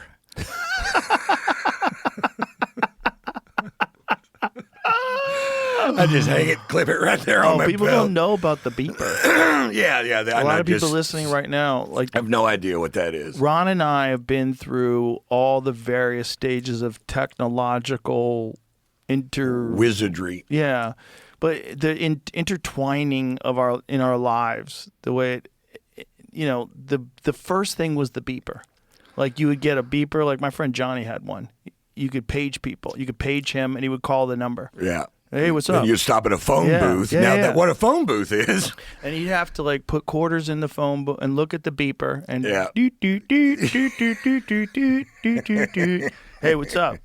Hey, what's going on? Where you at? And you'd have a conversation with someone. That's how you'd get a hold of them. You have to page them. Right. Yeah. Joey Diaz had a pager forever.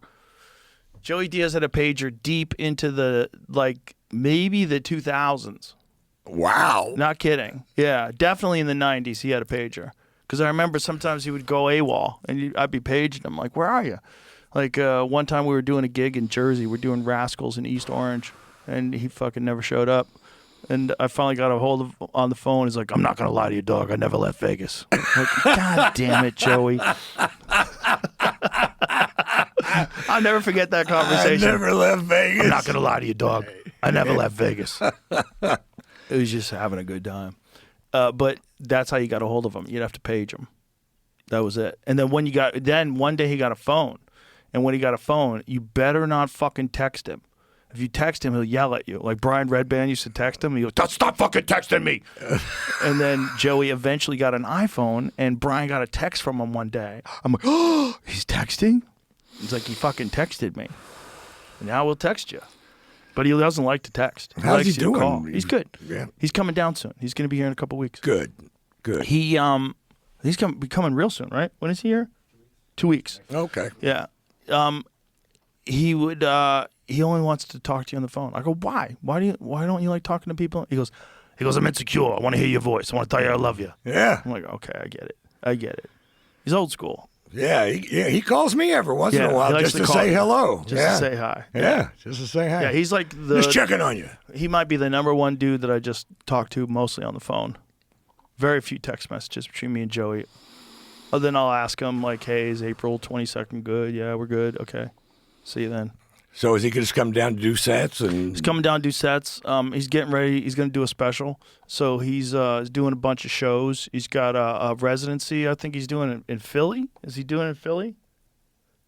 We'll find out when he gets here. But he's doing a residency. He's done a few of these residencies where he shows up like every weekend. He has shows, places. People love him. He did. He opened up for Tom in Madison Square Garden. Tom said when he went on stage, they went fucking ape shit. Oh, how cool is that? They went ape shit because they didn't know he was coming, you know? And then all of a sudden, ladies and gentlemen, please welcome Joey Diaz. They would, he's like the Snuffleupagus. He's a mythical creature. Right, he is. He is. There's nothing like him. Nothing like him. Completely unique human being, you know? It was fun to watch him just stomp the fuck out of the fucking room at the store, man. He just beat the shit out of those crowds. Beat the shit out of those crowds. Some of the sets that I've seen him have in the OR would, I think it's the funniest thing I've ever seen in my life. I've seen everybody. I've seen everyone. Great comedians who I love to death. And I'll watch them every time they perform.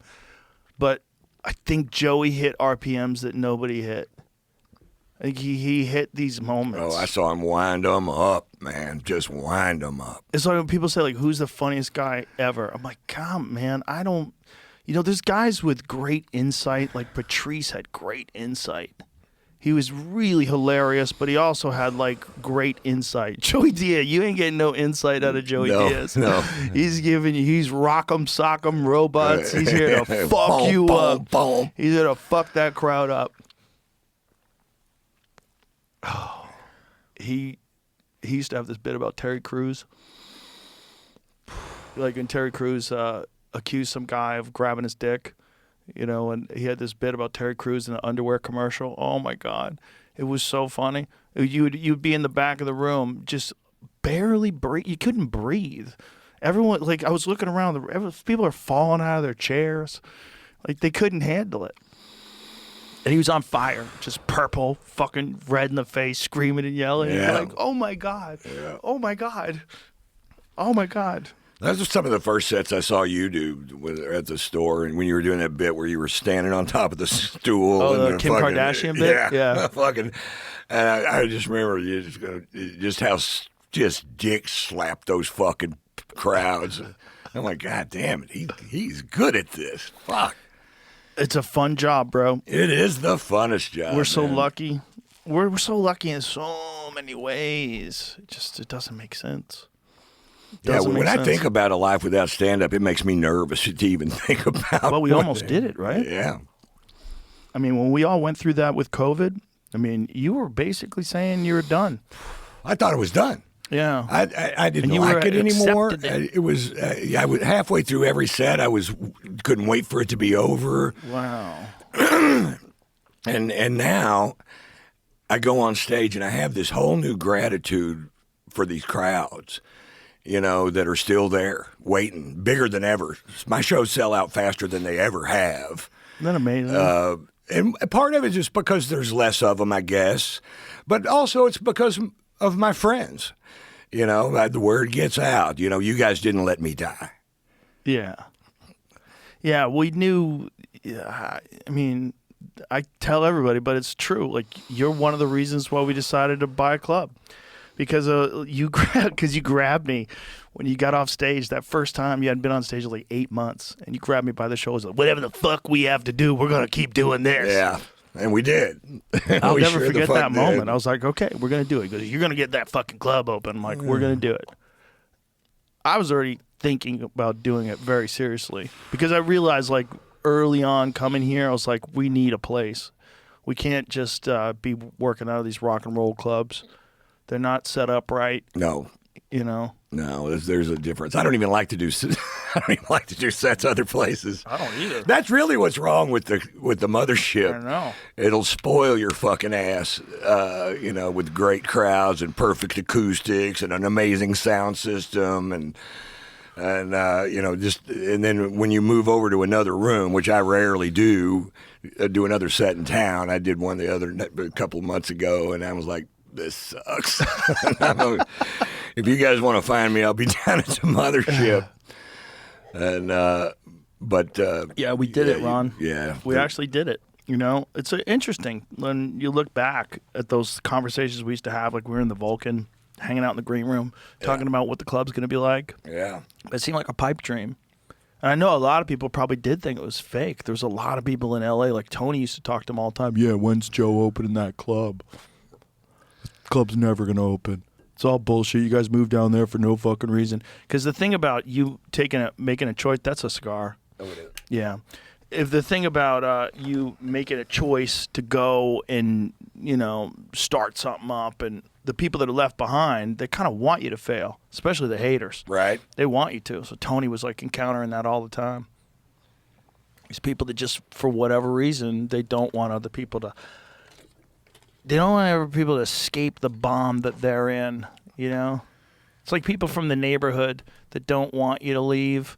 And when you do leave, oh, look who's back. Right. People, for whatever reason, people really like when people fail. It's a gross feeling. It's a gross thing, but it's super, super common. Looking for a joint? Yeah. Jesus Christ, Ron. Wait, don't you know we're in Texas? That's the first thing they got to fix, is make this shit legal in the whole country. It's so crazy that what's stopping them? Oh, I don't know. I don't understand it. I mean, it's a political beach ball. It's one of those things that just gets tossed around that I think is good for the establishment that runs the country. It's good to keep it up in the air. Like, I'll promise when I get in office, gays will be able to marry. Yay! Yeah, right. And then they're talking about, so there's people that want to take that off the table, It's like there's a bunch of those things, like Roe v. Wade, that was a big one. There's a bunch of these cultural beach balls that are very important issues to some people, and they get exploited by politicians as a way to promise you this and promise you that, but nothing ever gets fixed. Nothing ever changes. Right. Well, it's changing a little. I didn't think marijuana would ever be legal in Oklahoma. I thought they'd be behind us, but boy, you go there now, it's billboards on every fucking street corner. Come get your weed, New Mexico just authorized psilocybin therapy. Really? Yep. For people with depression. I think depression and anxiety, is that what it's for? Is that what they're using it? Those terms, which apply to basically everybody. Right, everybody. Everybody's had some depression and some anxiety. There you go. Now you can get some mushrooms and figure your life out. Oh, maybe I'll give it a try. Yeah. It's just the problem is federally, it's still not legal, and it's so dumb. It's so dumb. And I don't think it's going to change. Unfortunately, I think Trump is too busy with all these other issues. I don't think he's interested in that. So, co-sponsor said, here it goes.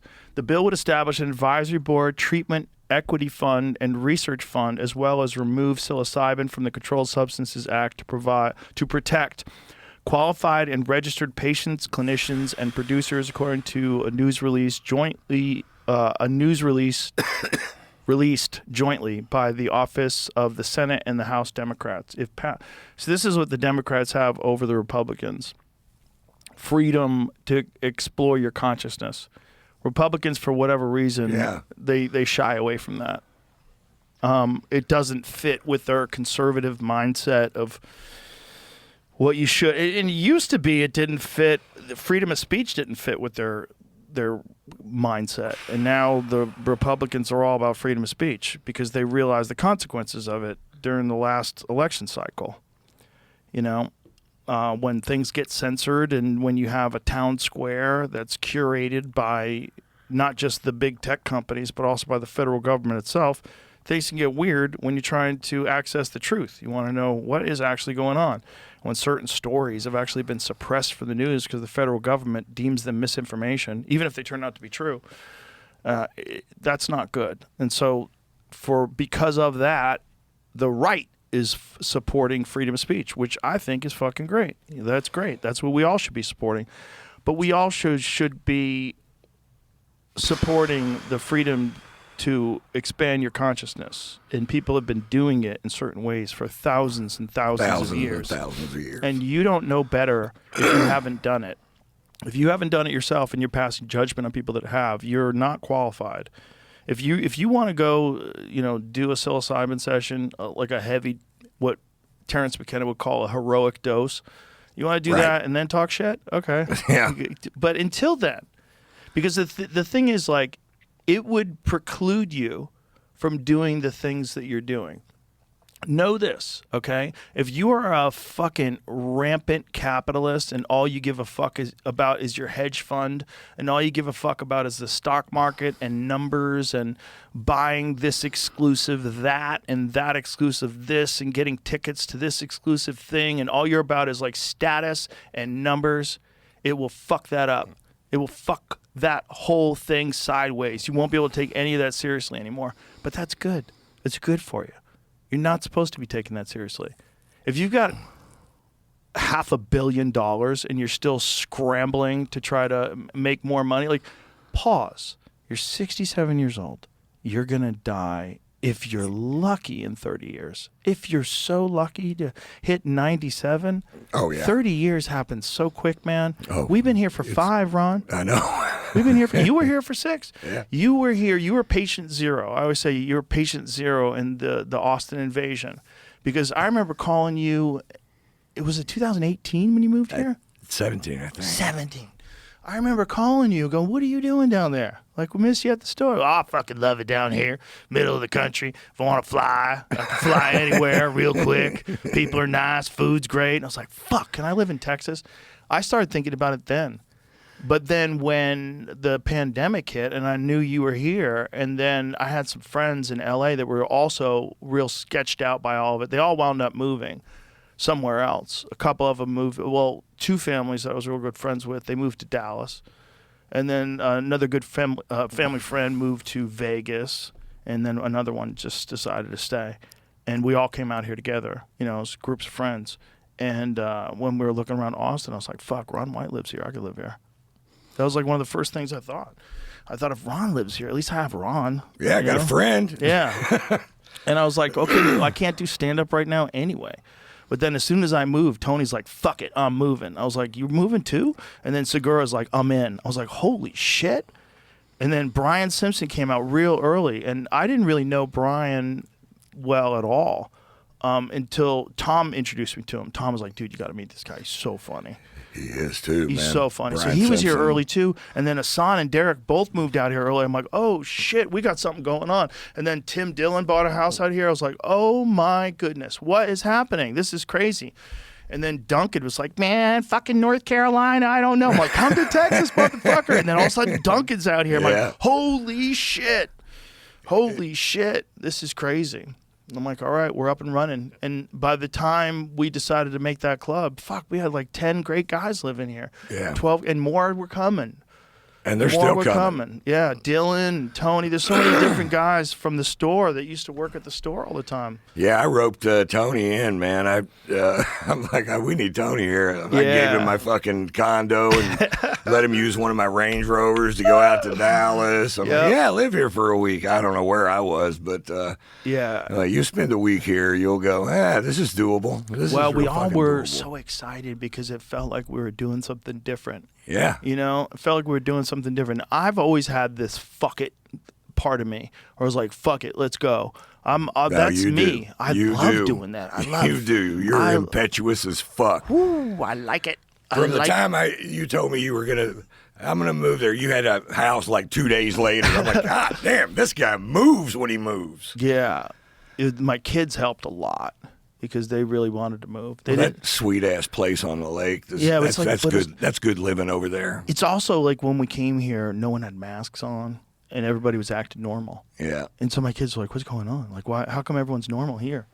We should live here, you know?" And then it just happened.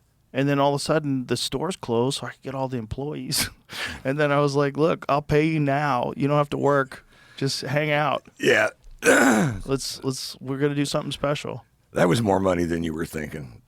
It was, but money is fun coupons. Yeah, fun tickets. That's right. That's what Let's it's supposed go to have be. a good time. If you're not having fun and you have money, you're doing something wrong. Because you should be trying to have fun, and sometimes some things you have to pay for in order to have fun. A lot of fun is free, but there's a lot of fun where you go like, "Oh, we got to buy a building. We have Right. to hire an architect. We have to pay a construction crew. We have to, we have to do a lot of things." But that's the way to do it. That's Yeah. what you're supposed to do, and that I was the person who was able to do it because the universe had decided that this thing wanted to get made, and we hit every green light. And then I was like, okay, well, clearly this is the thing I'm supposed to do. It's, I know it sounds crazy, but let's go, But the whole thing was crazy. Like, it was in the middle of the biggest deal I'd ever done, ever, in my whole life. Spotify, this crazy thing. I was like, the show was already like the number What one does that show. feel like? It was nuts. Sign that fucking deal. And Bananas. But I was also like, okay, well, what should you have to figure out what you're going to do. Like, you have to be, you can't be at the whim of all these other people's ideas and expectations. Like, what do you want to do? I was like, I want to get the fuck out of LA. So let's do it. So I moved in the middle of everything. So there's this giant deal I have, and all of a sudden they're like, "Where are you going?" Yeah, I bet And they I'm were. like, "I'm going to Texas." They're like, "Don't go to Texas. This is crazy. Like, are you sure you won't be able to get guests?" I'm like, "Look, I'm flying guests in 3 times a week anyway." Right? I was already flying people in from New Mexico and New New York. York. And New York's closer than, it's a great course. spot, really. Right. It's not like a 6-hour flight. That Right. 6-hour flight across the whole country is a pain in the ass. The people were worn out by the time they got there, so they had to have a night to rest and relax and rehydrate, and then the next day maybe still they're probably not 100%. This is like 3 hours. A 3-hour flight ain't shit. It's a 3-hour flight from everywhere. Yeah. It's So it's- easy. It's a great spot. Yeah, but it's also like I feel like sometimes the universe calls you in a way and tells you, just like gives you a feeling. Like, and I think ideas are like a life form. I really do. I think it's like an unexplored life form. I think that's why the concept of the muse is so enticing to people, because there's something real to it. Like when you decide you're just going to sit there and write, and you just have, it doesn't always come. Like sometimes you get nothing, but sometimes because you sat there, you'll have some of the best lines you've ever written.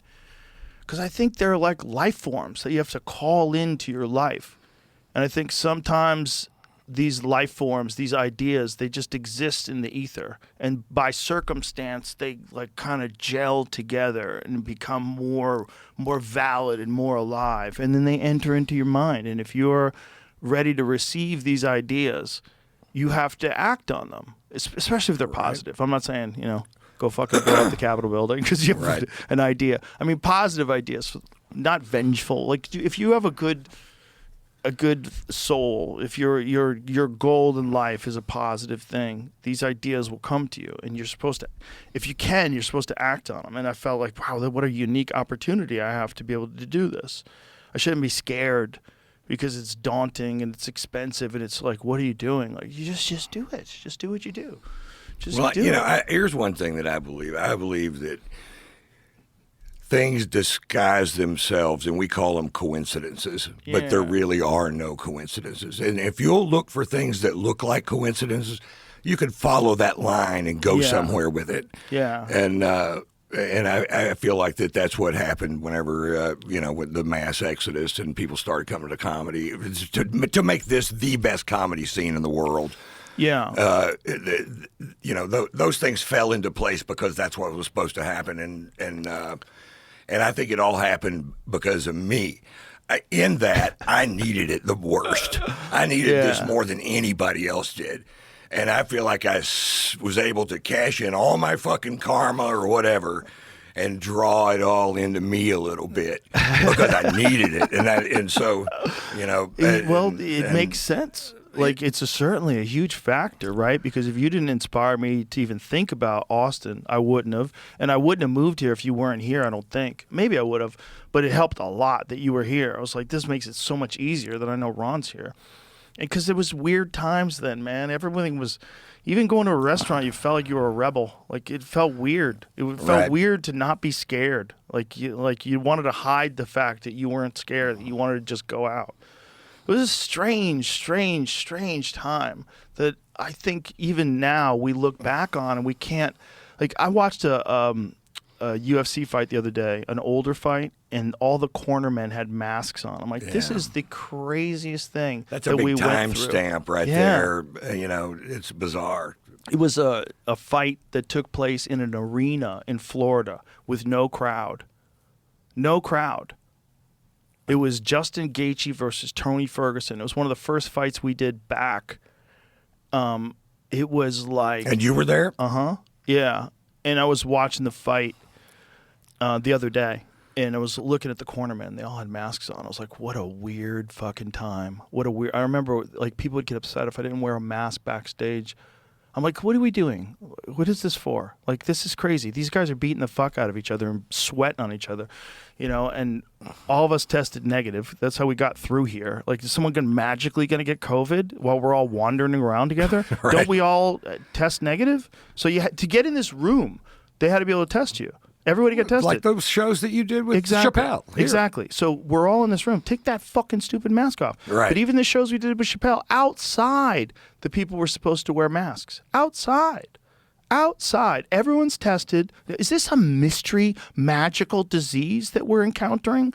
That is like demons hiding in the woods for you? But it was too at one time, wasn't it? Yeah. I lost Vic Henley to that disease in New York City early on. But Vic was not a healthy guy. Well, what the disease did is exposed metabolic health problems. Like, Vic? I'll admit that. I mean, he was a raging alcoholic, and he knew it, and I knew he was really considering making some changes in his life, you know, that he was talking to me about, and then boom, you know, gone. So So in that sense, yes, it was. Yes.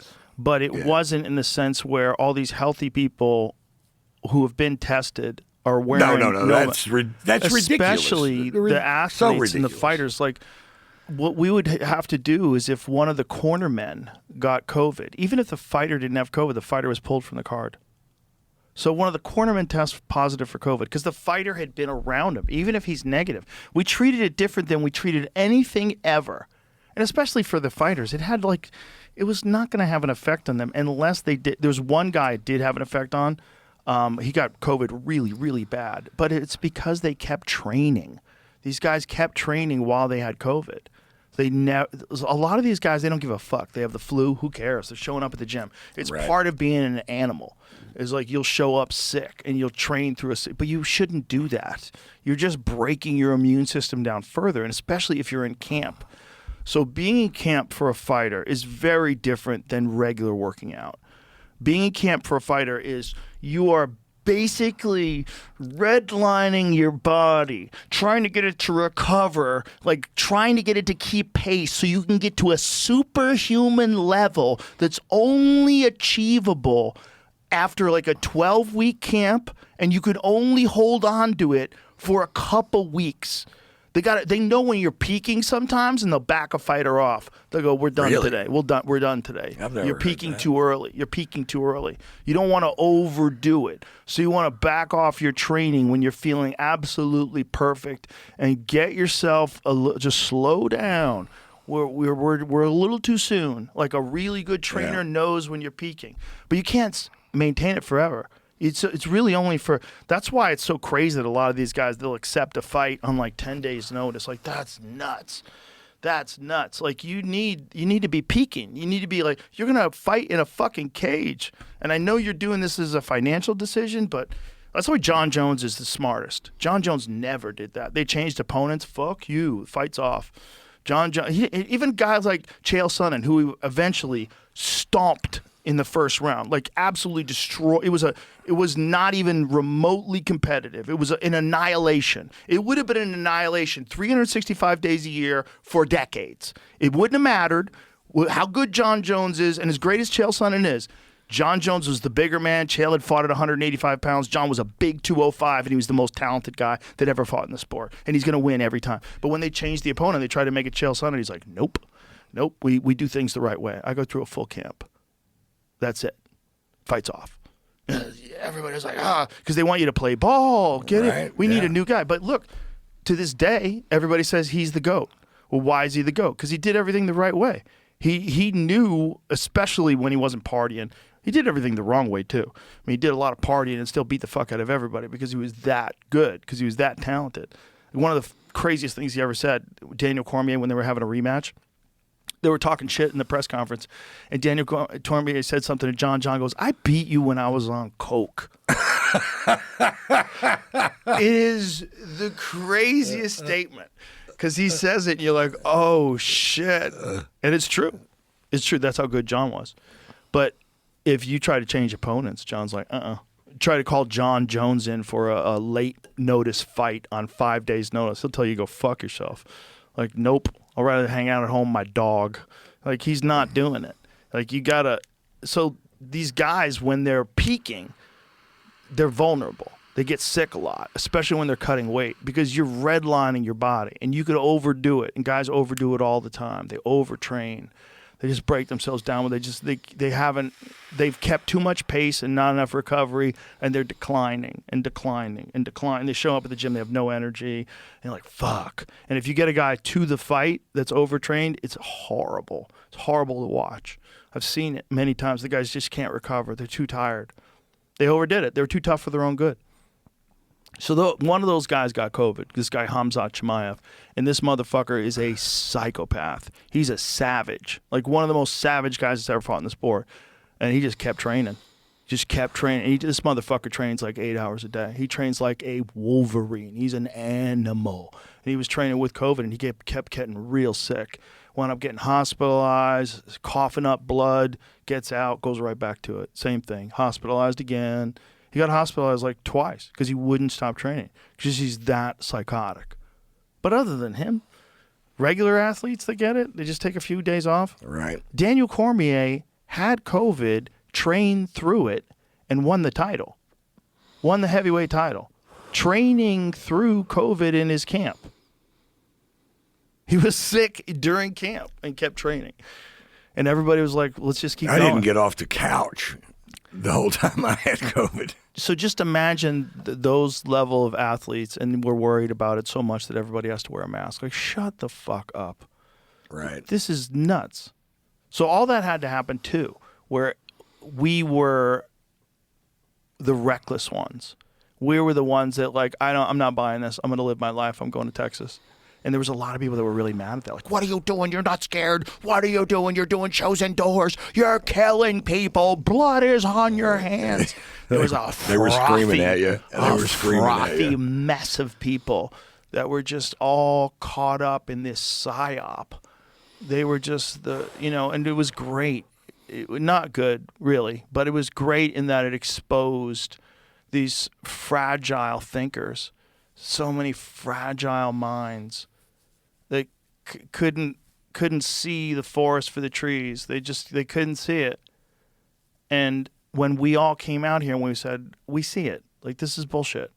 Yeah, it'll make you sick. Yeah, you'll have to be at home for a week. Yeah, get vitamin drips. You'll be all right. Like, yeah, this is what we're dealing with for real. And a lot of people agreed. And then it turns out we were right. At the end of the day, we were correct. We were correct to want to live our lives. We all went back to live our lives. Oh, it's not too soon. Says who? Who? The fucking government that's been lying to you about this disease the entire time? It's hard to even look back on it and realize that it happened. That it really fucking happened, that we were locked up, locked down. It's not good, because it's like when you find out your friend's a bitch, and then you have to count on him again in the future. You're like, dude, don't fall apart on me here. Right. Show up. Like, don't get scared. I need help. Like, you find out your friend falls apart under pressure. You're like, oh, great. Why are you crying, Mike? What are we doing? Don't cry.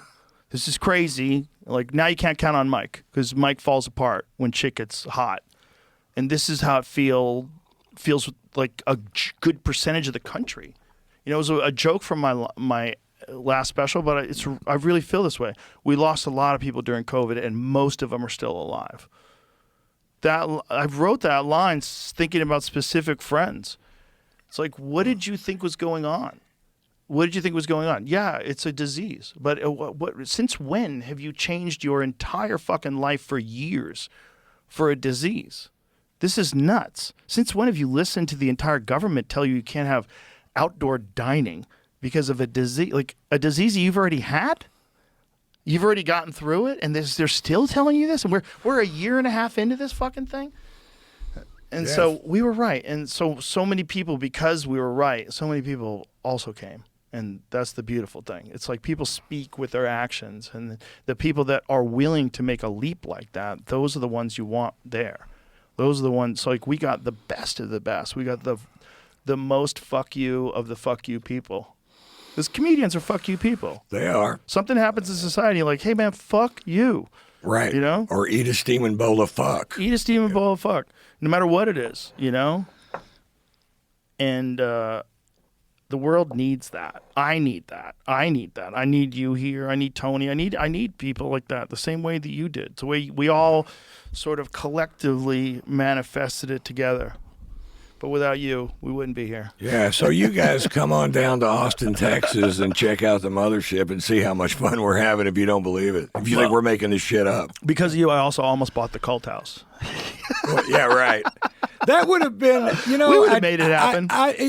People say, yeah, he did. That would have been horrible. It wouldn't have been horrible. Nah, it would have been amazing. Because it was a cool place, and It was. It would have been amazing. Yeah, it would have been amazing. It would have been amazing. It's an amazing spot, and it's hilarious that a cult used to own. I feel terrible for all the people that were roped into building it, and all the people that guy butt fucked. You were doing that piece that was so funny, and you quit doing it. You didn't do that on your special. No, did I you? didn't. No, that was so funny. Yeah, it's a true story. Remember, I gave you that line that it's okay to hypnotize people and butt fuck them because that falls under the category of I talked them into it. Yeah, it's basically the same thing. That's not illegal at all. Yeah. I talked the guy into letting me fuck him in the ass.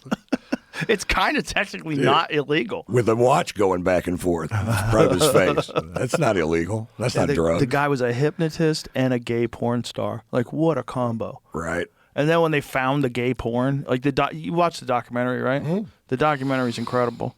But Ron, for the people at home, Ron had performed at this. So you had performed at that place. I fucking love that theater. You should buy that place. And then it was for sale. I was like, oh, we're in. Right. And then Adam Egget is the one. He goes, have you seen that documentary that's on that cult? I'm like, oh no, Ron, what have you done? Yeah. What have you done? I watched the documentary. I don't think I even realized that at that time that's what that building was. I don't think I knew that it was a cult building whenever I first took it. Maybe have you seen the videos of the guy dancing around inside the building? Oh, yeah. That was what it was built for. I'd seen that years ago. I mean, years and years ago. So I knew about that anyway, but I didn't realize that was the building. Or maybe, I don't remember. Those are the same people wearing masks in their cars. You know what I'm saying? It's like that's why you can start a cult. If you just get everybody who wears a mask in their car, you could rope those motherfuckers into doing almost anything. And that's how cults get started. Yeah, no, people are looking for leadership. Well, they're also looking for community. And they're really dumb. Like, think about the positive aspects of the mothership, right? Like, we're all having a good time. Well, this is what everybody really wants. But what if the only way you can get that is to believe Baba Ganesh over there, who changed his name and now he wears wooden beads and he sits in the lotus position and everybody's got to suck his dick? Like, I just wanted to do yoga and hang out with everybody. Why'd I got to suck this guy's dick? They kept sucking his dick. And you know what? They're sucking his dick somewhere else now, in Hawaii. In Hawaii. Yeah, he's still getting his dick sucked. Some guys are just really good at getting their dick sucked. It's like the thing where you need to be on acid to understand the Grateful Dead. It's like you need to be at the special frame of mind with a special 9-volt brain where you can get talked into a cult like that. But it happens every day. Every day. Every day. Every day all throughout the country. You know, I was talking to Mark Andreessen about this, venture capitalist guy, he's a brilliant guy, and he was telling me that there's a ton of active cults right now in California Oh, yeah. that are functioning. Like, you only hear about the ones that wind up getting in shootouts with the feds. There's a Right. bunch of them that actually function somehow or another. They keep it together. You know, people leave. They tell the horror stories, and some people join. Right. But, like, Wild Wild Country is a great example. That Netflix documentary. Great. Yeah. The crazy thing is, in the beginning, it looks so fun. Yeah, it looked completely fucking doable. So doable. You know, our leader's got really nice fucking cars. Look. Yeah. How could he be wrong? He can't be wrong. He's got 20 Rolls Royces. There's so many of them. It's like whatever the way that we evolved in tribal society to listen to the chief, we all have this like strange desire to either be the chief or listen to the chief. Sure. You know, either be the alpha or listen to the alpha. And someone can pretend to be the chief. They can pretend Right. to be the chief with magical insight. And you know what the most fucked up thing about that documentary is? The thing that still fucks with my head is that guy would do this thing to these people called the knowing, where he would, Right. and they would orgasm. They would just have like they would literally meet God. To this day, they all say that it was real, that thing actually did happen. Like the power of suggestion, the fact that he kept it from them for so long, and then the one day, or this is your coming of age ceremony, where this is a one day you're going to get the knowing, and he would put his hands on them, and they would really experience something. And they said it was like they were experiencing God, like it was the most bliss they had ever felt in their life, and that they never felt it again. So the circumstances and the ritual activated this innate part of our consciousness that's always there. This ability to talk to God, the ability to communicate with God, which is probably what every religion is trying to do. It's all like this whisper of the truth that's out there in the ether, and everybody knows that it's out there. There's something there. I just have to figure out how to. And this guy, this crazy gay porn star, hypnotist, butt fucking all these dudes, still, even this guy was able to touch these people, and they were able to access that part of their brain. And they were in. They were like, oh, we're in, man. I'm following this guy everywhere. This guy really is like connected to God. Well, you know, I think that that prayer, let's start with that, just with prayer, is a physical thing, not a spiritual thing. And that's why it works for anybody. You know, I believe it's a way to channel energy, and it changes the way you feel, but it doesn't matter what you're praying to, that it's a physical transference of energy, Right. not a spiritual thing. And because anybody can do it. And also hypnosis is so powerful when it's done correctly, and I know that because I've experienced hypnosis done well. And so, boy, if you have both of those things, you know, you could have power over anybody that's stupid enough to fucking buy Yeah, it. that's the problem. That was what they did during the Manson family, MK Ultra, during those days. This is part of the Chaos book by Tom O'Neill. It's about the Manson family murders. And one of the things that they went into is the fact that this guy who worked for the CIA at the time was a part of MK Ultra. His name was Jolly West.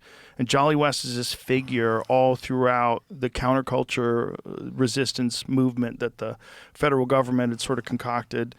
And part of what he was doing was teaching people how to manipulate people with LSD.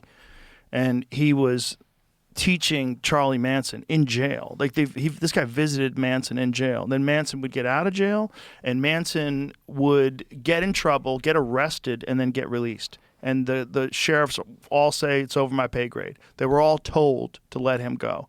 And so he was implicated in murders and violent crimes, and they always let him go. They always had to let him go. And he was getting acid, and he had sophisticated methods of manipulating minds. It wasn't as simple as, like, this is a charismatic dude, and they all want to cut a baby out of fucking Sharon Tate's stomach. No, It was way crazier than that. It was sophisticated mind control from MK Ultra, and they wanted to see if they could get people to become homicidal maniacs, and they were right. They could. They knew how to do it. They used it, and they got Manson to do it, and it threw water on this whole anti-war hippie movement. All that peace, love shit. Whoosh. Now hippies are murderers. Now hippies are Charles Manson. Now you know, your kid wants to just like fucking paint flowers and show up at Grateful Dead shows. No, your kid's a murderer. Your kid's a fucking... all the hippies are suspects now. It worked. It was a fascinating thing they did. Like the way they threw water on this movement that was happening, like in 1970, there's this... just threw it down and put Schedule 1 on everything. If the Nixon administration hadn't done that in 1970, who knows what the world looks like today? Like, who knows? Who knows if you can get ibogaine and ayahuasca in America, if psilocybin had stayed legal? It was made illegal in 1970. All that stuff. 70? Yep. All that stuff became Schedule 1 in 1970. Marijuana was always illegal. It was illegal from like the 1930s. And that was because it was a textile, and that was because it was a commodity. It had almost nothing to do with the drug itself. They were trying to outlaw hemp. They were worried because they had come out with a new way to process hemp fiber. It's called a decorticator. They invented this thing. It was a big thing. Popular Science magazine, hemp, the new billion-dollar crop. It was like they were saying, we're all going to use hemp now because now there's an effective way to process the fibers, and they're superior to everything else. Make superior paper, superior cloth, superior everything. Right, everything. Much better plant. And William Randolph Hearst was like, fuck that. So William Randolph Hearst starts publishing stories in his newspapers about how blacks and Mexicans are taking this new drug called marijuana. They invented the name. It was a wild Mexican tobacco. That's what marijuana used to be. It was slang for a wild Mexican tobacco. So they put that name on cannabis, something that people had had forever. People have been smoking it forever. It was literally the origin of the term canvas. Comes from cannabis? Yes. Oh, I didn't know that. It's all hemp. If you go like the Mona Lisa, those are all painted on hemp. The first draft of the Declaration of Independence was written on hemp. Hemp was a far superior paper. It's really difficult to tear. It's a crazy fiber. Hey, can we put this on pause You for gotta a piss? second? Huh? You got to piss? Can we put it on pause for a second? Yeah. Okay. Whew. So, ladies and gentlemen, Ron White had a moment there where he, the cold came back, the sickness came back, and Yeah, that was a moment. That was a moment. I don't know what that was. well, I was over here blabbing about the illegalization of weed and how crazy it is, and we were talking about ayahuasca and all those things, and all of a sudden, you just got a little pale. Yeah, I got a little pale and started sweating. I don't know what it is. I just got a little sick. I feel a little better now. I had a nice yak. And This is how long has this sickness been with you? I felt fine all day. I felt fine yesterday. I played golf. I had, That's crazy. So has this happened before, though, or it just comes on out of nowhere? No, this would be the first time. So maybe it's like maybe it's another thing, like a food poisoning thing or something? Fuck, I don't know. I don't know what it is. Wow. And you've had a couple IVs, right? I had 2 last week, and I'll go home and get another one. And I'm sure I'll be fine in just a little bit. Damn. I'm sure I'll be cool. Damn. And you played golf. Yeah, played golf with my son. Had a great time. It's a nice day to play golf, too. Absolutely. One of the things that we have out here in Texas is real weather. I love it when it rains and everything's so green and pretty. And You need to go down to Costa Rica. I do need to go down to Costa Rica. Stay in your neighbor's place. I do need to go. It's the sweetest thing that I've ever seen. Yeah. My big pet peeve is when people say it's the best thing you've ever seen. I'm like, this is the How best do you thing know, you've bitch? ever seen, Yeah. buddy. I've seen some shit, I've seen some shit. Exactly. Like, what are you saying? I've seen so many things. But that place down there it's another driftwood, or kind of like driftwood. Mm-hmm. But Yeah. It is fucking gorgeous. I heard that Driftwood place is amazing. Place out here. It's the best, man. It's so pretty right now because all they blow in a bunch of wildflowers all over it, and it's just fucking gorgeous. It's a great golf course. I almost wish I played golf. It's a waste of time and money. You don't have you don't. I know you don't have time, so I would love it. I'm sure. But so we should probably wrap this up because you're not feeling that good, right? I feel a little better. You all but right? Yeah, I'm We okay. keep rolling a little? A little bit. Okay. Yeah. All right. Well, it's just when someone gets sick like that, you don't know what to do. Like, Fuck yeah, I don't know what to do, but I swear I feel better. I don't feel hot anymore. so weird. So weird. Like, what is that? I just need to get something out of my stomach real quick. I think Crazy. Quickest way to do it. It's just crazy that something's been like, you have a little invader in your body Yeah. that you're fighting off. That's what we're doing all the time, fighting off these invaders. Yeah, I'm still coming to the club tonight. Okay. I'm gonna get a drip and come do a set. Of course. This would be fun tonight. It's Cam Patterson's show tonight. Oh, We're gonna have good, fun. good. It's an exciting time. Really is. And the world is so chaotic right now, which is great for comedy. Whenever the world's fucked up, the comedy's at its best. Gaza and Palestine and it's fucking Ukraine and the tariffs. It's great to come out and do some comedy. Yeah.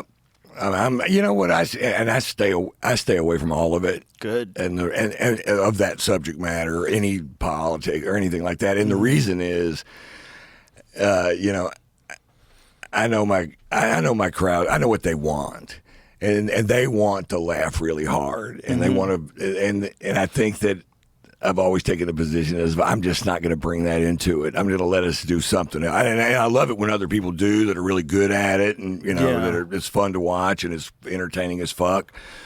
But I just decided a long time ago that I'm just gonna go out there and make them laugh as hard as I can make them laugh, and let them have some time off from tragedy or whatever. And I'm not that good at it anyway. So I've never been a political commentator, right? So why be one now? And well, the problem with politics is you're going to alienate 50% of the crowd. Dead split. Yeah, dead split. And if you're one of those people that takes a stand on stage, you're like, okay, great. Right. Now you're taking a stand. Yeah. Okay, but just let's have fun. It's silly. Unless what you have to say is so good that you can make someone laugh. Oh, if you're good enough. Yeah. If you're good enough. Right. I saw people try to take on 9/11 right after 9/11, but I only saw like one person that was really, if you're good enough to write about that, then write about it. But if you're not good enough to write about it, leave it the fuck alone. Leave it the fuck alone. That's some black belt material. Yeah. Yeah, you have to be skill level, whatever. Yeah. Mitzi Shore wouldn't let Brian Holtzman on stage for 2 weeks after 9/11. No, I didn't know that. She's like, no way. Keep him off the stage. Holtzman couldn't wait to say something fucking completely outrageous. Whatever that demon inside of him that comes out when he's on stage. Yeah, I don't understand him. I really don't. Because I love him. I love him to death. But he's such an guy. original character, and the most. Yeah, he's from a different time. It's like he was brought here from another dimension. He's like a different thing. Even the way he dresses, it's like he's from the 50s. Right. And he's like my age. Like he's not. He was like that when I met him. He was from a different era when I met him in '94. I was like, oh, you've known him that long? Yeah, I'm like, where is this fucking guy from? Like, you're from a different time. People fucking love him, though, man. He's got a crowd now. Yeah, he does. That's the difference between the way he was treated at the store. Unfortunately, he fell into this through nobody's fault. But it was like everybody waited till the end and Holtzman would go up. But, like, why have him on the end? It's like, have him on when the crowd's hot. Right. Like, don't put him on at 1 a.m. Put him on at 10. Let's see when the crowd is like popping. Like let him cook when the crowd's popping. And now he sells out. People come to see him. Right. And the headlines. It's like people get excited. He's a maniac, and he's got a crowd now. He's got like a legitimate draw. They get it. Yeah, they get it. Yeah. It's nice. It's fun, and that's also the difference between when a comedy club is run by a comic. You know, because Holtzman has always been a comic for comics. You know, we all would go to see Holtzman at the end of the night when he was doing these insane sets for 15 people in the main room. Right. But now, like, we're running the shows. Like, give him a fucking weekend. Like, let's go. Give him a Thursday night. Let's go. Let's have some fun. Right. Especially the 10 p.m. shows. Right. He does a lot of Thursdays. Yeah, especially 10 p.m. shows. That's the Right. best time to see him. When it's late and you've had a couple of cocktails. Right. You feel a little crazy about the world. Yeah. Let that guy loose. You understand it's a joke. Yeah, you get jokes. You get someone saying something that he doesn't really mean. Right. It's completely ridiculous to say. Yeah, that's part of the fun. Yeah. Yeah. And then he acts like he means it, and you buy into it. No, it's a joke still. Yeah. But every now and then he'll show you behind the curtain. Yeah. Every now and then he'll give you a little peek, and you're like, okay, Yeah. this is an act. He's having fun. He is. He's having a good time. And he loves Austin, too. I see him walking around downtown Yeah. almost every time I drive through the city. He's just... Yeah, it was a big getting him here. It was a big get because we wanted to bring a lot of there was some magic that was trapped in the talent of the Comedy Store. It was magic. And some of it wasn't being utilized correctly. And Holtzman's the best example of that. But what a fun hang it was, you know? What a fun hang. Yeah, it was great. I had some of my favorite times in my life in that back bar. Yeah. Just laughing. We would be back there just laugh. That was a great thing the Comedy Store did when they put together that bar. And that it had Mitzi's actual bar from her house was the bar there. I didn't know that. Yeah, that bar didn't used to be there. Like, so the early days, that was like a storage room. And so at one point in time when the store was like really killing it, they decided like we should turn this into a bar. And I don't know what year was that. I feel like that was like 2014-ish, like which is right when I came back. And the store was killing it. And we all were like, oh, yeah, we'll have our own bar. This is incredible. And you had to go through the kitchen to get to it, like a scene from Goodfellas. Right. And you get back there, and you could only be back there if you were cool. Like, you couldn't buy a ticket. It was policed, too. Yeah, you had to have a friend. You had to know somebody to get back there. But we would be hanging with some of the coolest people in the world. That was my favorite place to drink. And It was so fun. There'd be musicians back there. Smoke pot back there. And everybody was just chill. And the drinks were free. It was crazy. It was so fun. The store was a magical place, man. A magical place. And there's something about the fact that, you know, it had this insane history to it that you felt like, wow, I can't believe I'm even here. Right, standing on the stage, same stage as Pryor and Kinnison. Right. And you're in the belly of the beast on Sunset in Hollywood, like right in the middle of everything. Right. In the middle of everything, where everybody. I remember when I was a kid in 1988 when I first started doing stand-up, they would talk about the Comedy Store like it was Mecca. Right. Like you had to make your pilgrimage to the store. And some guys would say they went there, but they bombed. Oh, I went back to try to do some meetings. I did a set at the store. I bombed. I fucked that place. Like. Yeah, my first trip out to L.A., I was trying to get on at the Improv. I couldn't get on, and I was like, oh, man, I went to the Comedy Store. And I told them my story. It was Monday night, and they put me up first, which wasn't a really good spot, and I ate it. And but they did put me on stage. Yeah, there it is, right there. There were about 10 people in there or whatever, nobody, and it was a horrible experience. But I always look back at it fondly, you know, because they did it. You know, they said, yeah, go get on stage. And First time I ever came out to the store, I was out in L.A. to do some pilot thing for MTV, and I was staying at a hotel, and I knew where the store was. I was like, I got to get there. I just got to see what it's like. And they let me in because I said, hey, I'm a comedian from New York. Can I just come in and watch the show? And they're like, yeah, sure. They just let me right in. And then I sat in the back of the room, and there was like 19 people in there, and they were all like, the comics that were on stage were terrible. They were all like boat acts. They're like people that and then I realized years later that what had happened was a lot of these scenes, they go in these peaks and valleys. And I had caught it when it was at a valley. And before it was at a peak, like the Kinnison years, it was a giant peak. When people would come to, it was the wild place. Kinnison was Right. there. They all come at midnight and watch him, and celebrities would be all there. And he had died in like 92, I think. And I got there in 94. So there was this like absence. Lull, right? It was a real lull. There's a lot of like leftovers, people that were in the 80s that didn't make it, Right. but they were still around. They're still doing stand-up and hoping that something was going to happen, but they had tired acts. They were just tired. It hadn't happened for them. They were out there doing pilot season. They didn't want to be at the store, because if you're at the store, there's no agents. There's no executive. No one comes to see you at the store at that time. They would go to the Improv. Right, They'd go to right. the Laugh Factory. That's where the industry was. So if you really wanted to have an actual career, you wouldn't be doing sets at the store. And you had to do sets in front of Bud Friedman going, language! Watch your language! Fuck. Yeah. There was a lot of that back then, right? The TV days. Everybody thought you had to be clean. You know, when I came back to the store, it was in its heyday. You know, you were, running the podcast, and, the fucking place was packed to the rafters, and the comics were solid as fuck, Yeah, we had a magical run. Yeah. That It was a magical great. run. And we're having one now. Yeah. So It's the same thing. I mean, it's basically, but it's our version of it, the new version of it. But it's the same thing. It's just like, it's a beautiful thing when, that term artist is very pretentious. So I'll just say comics.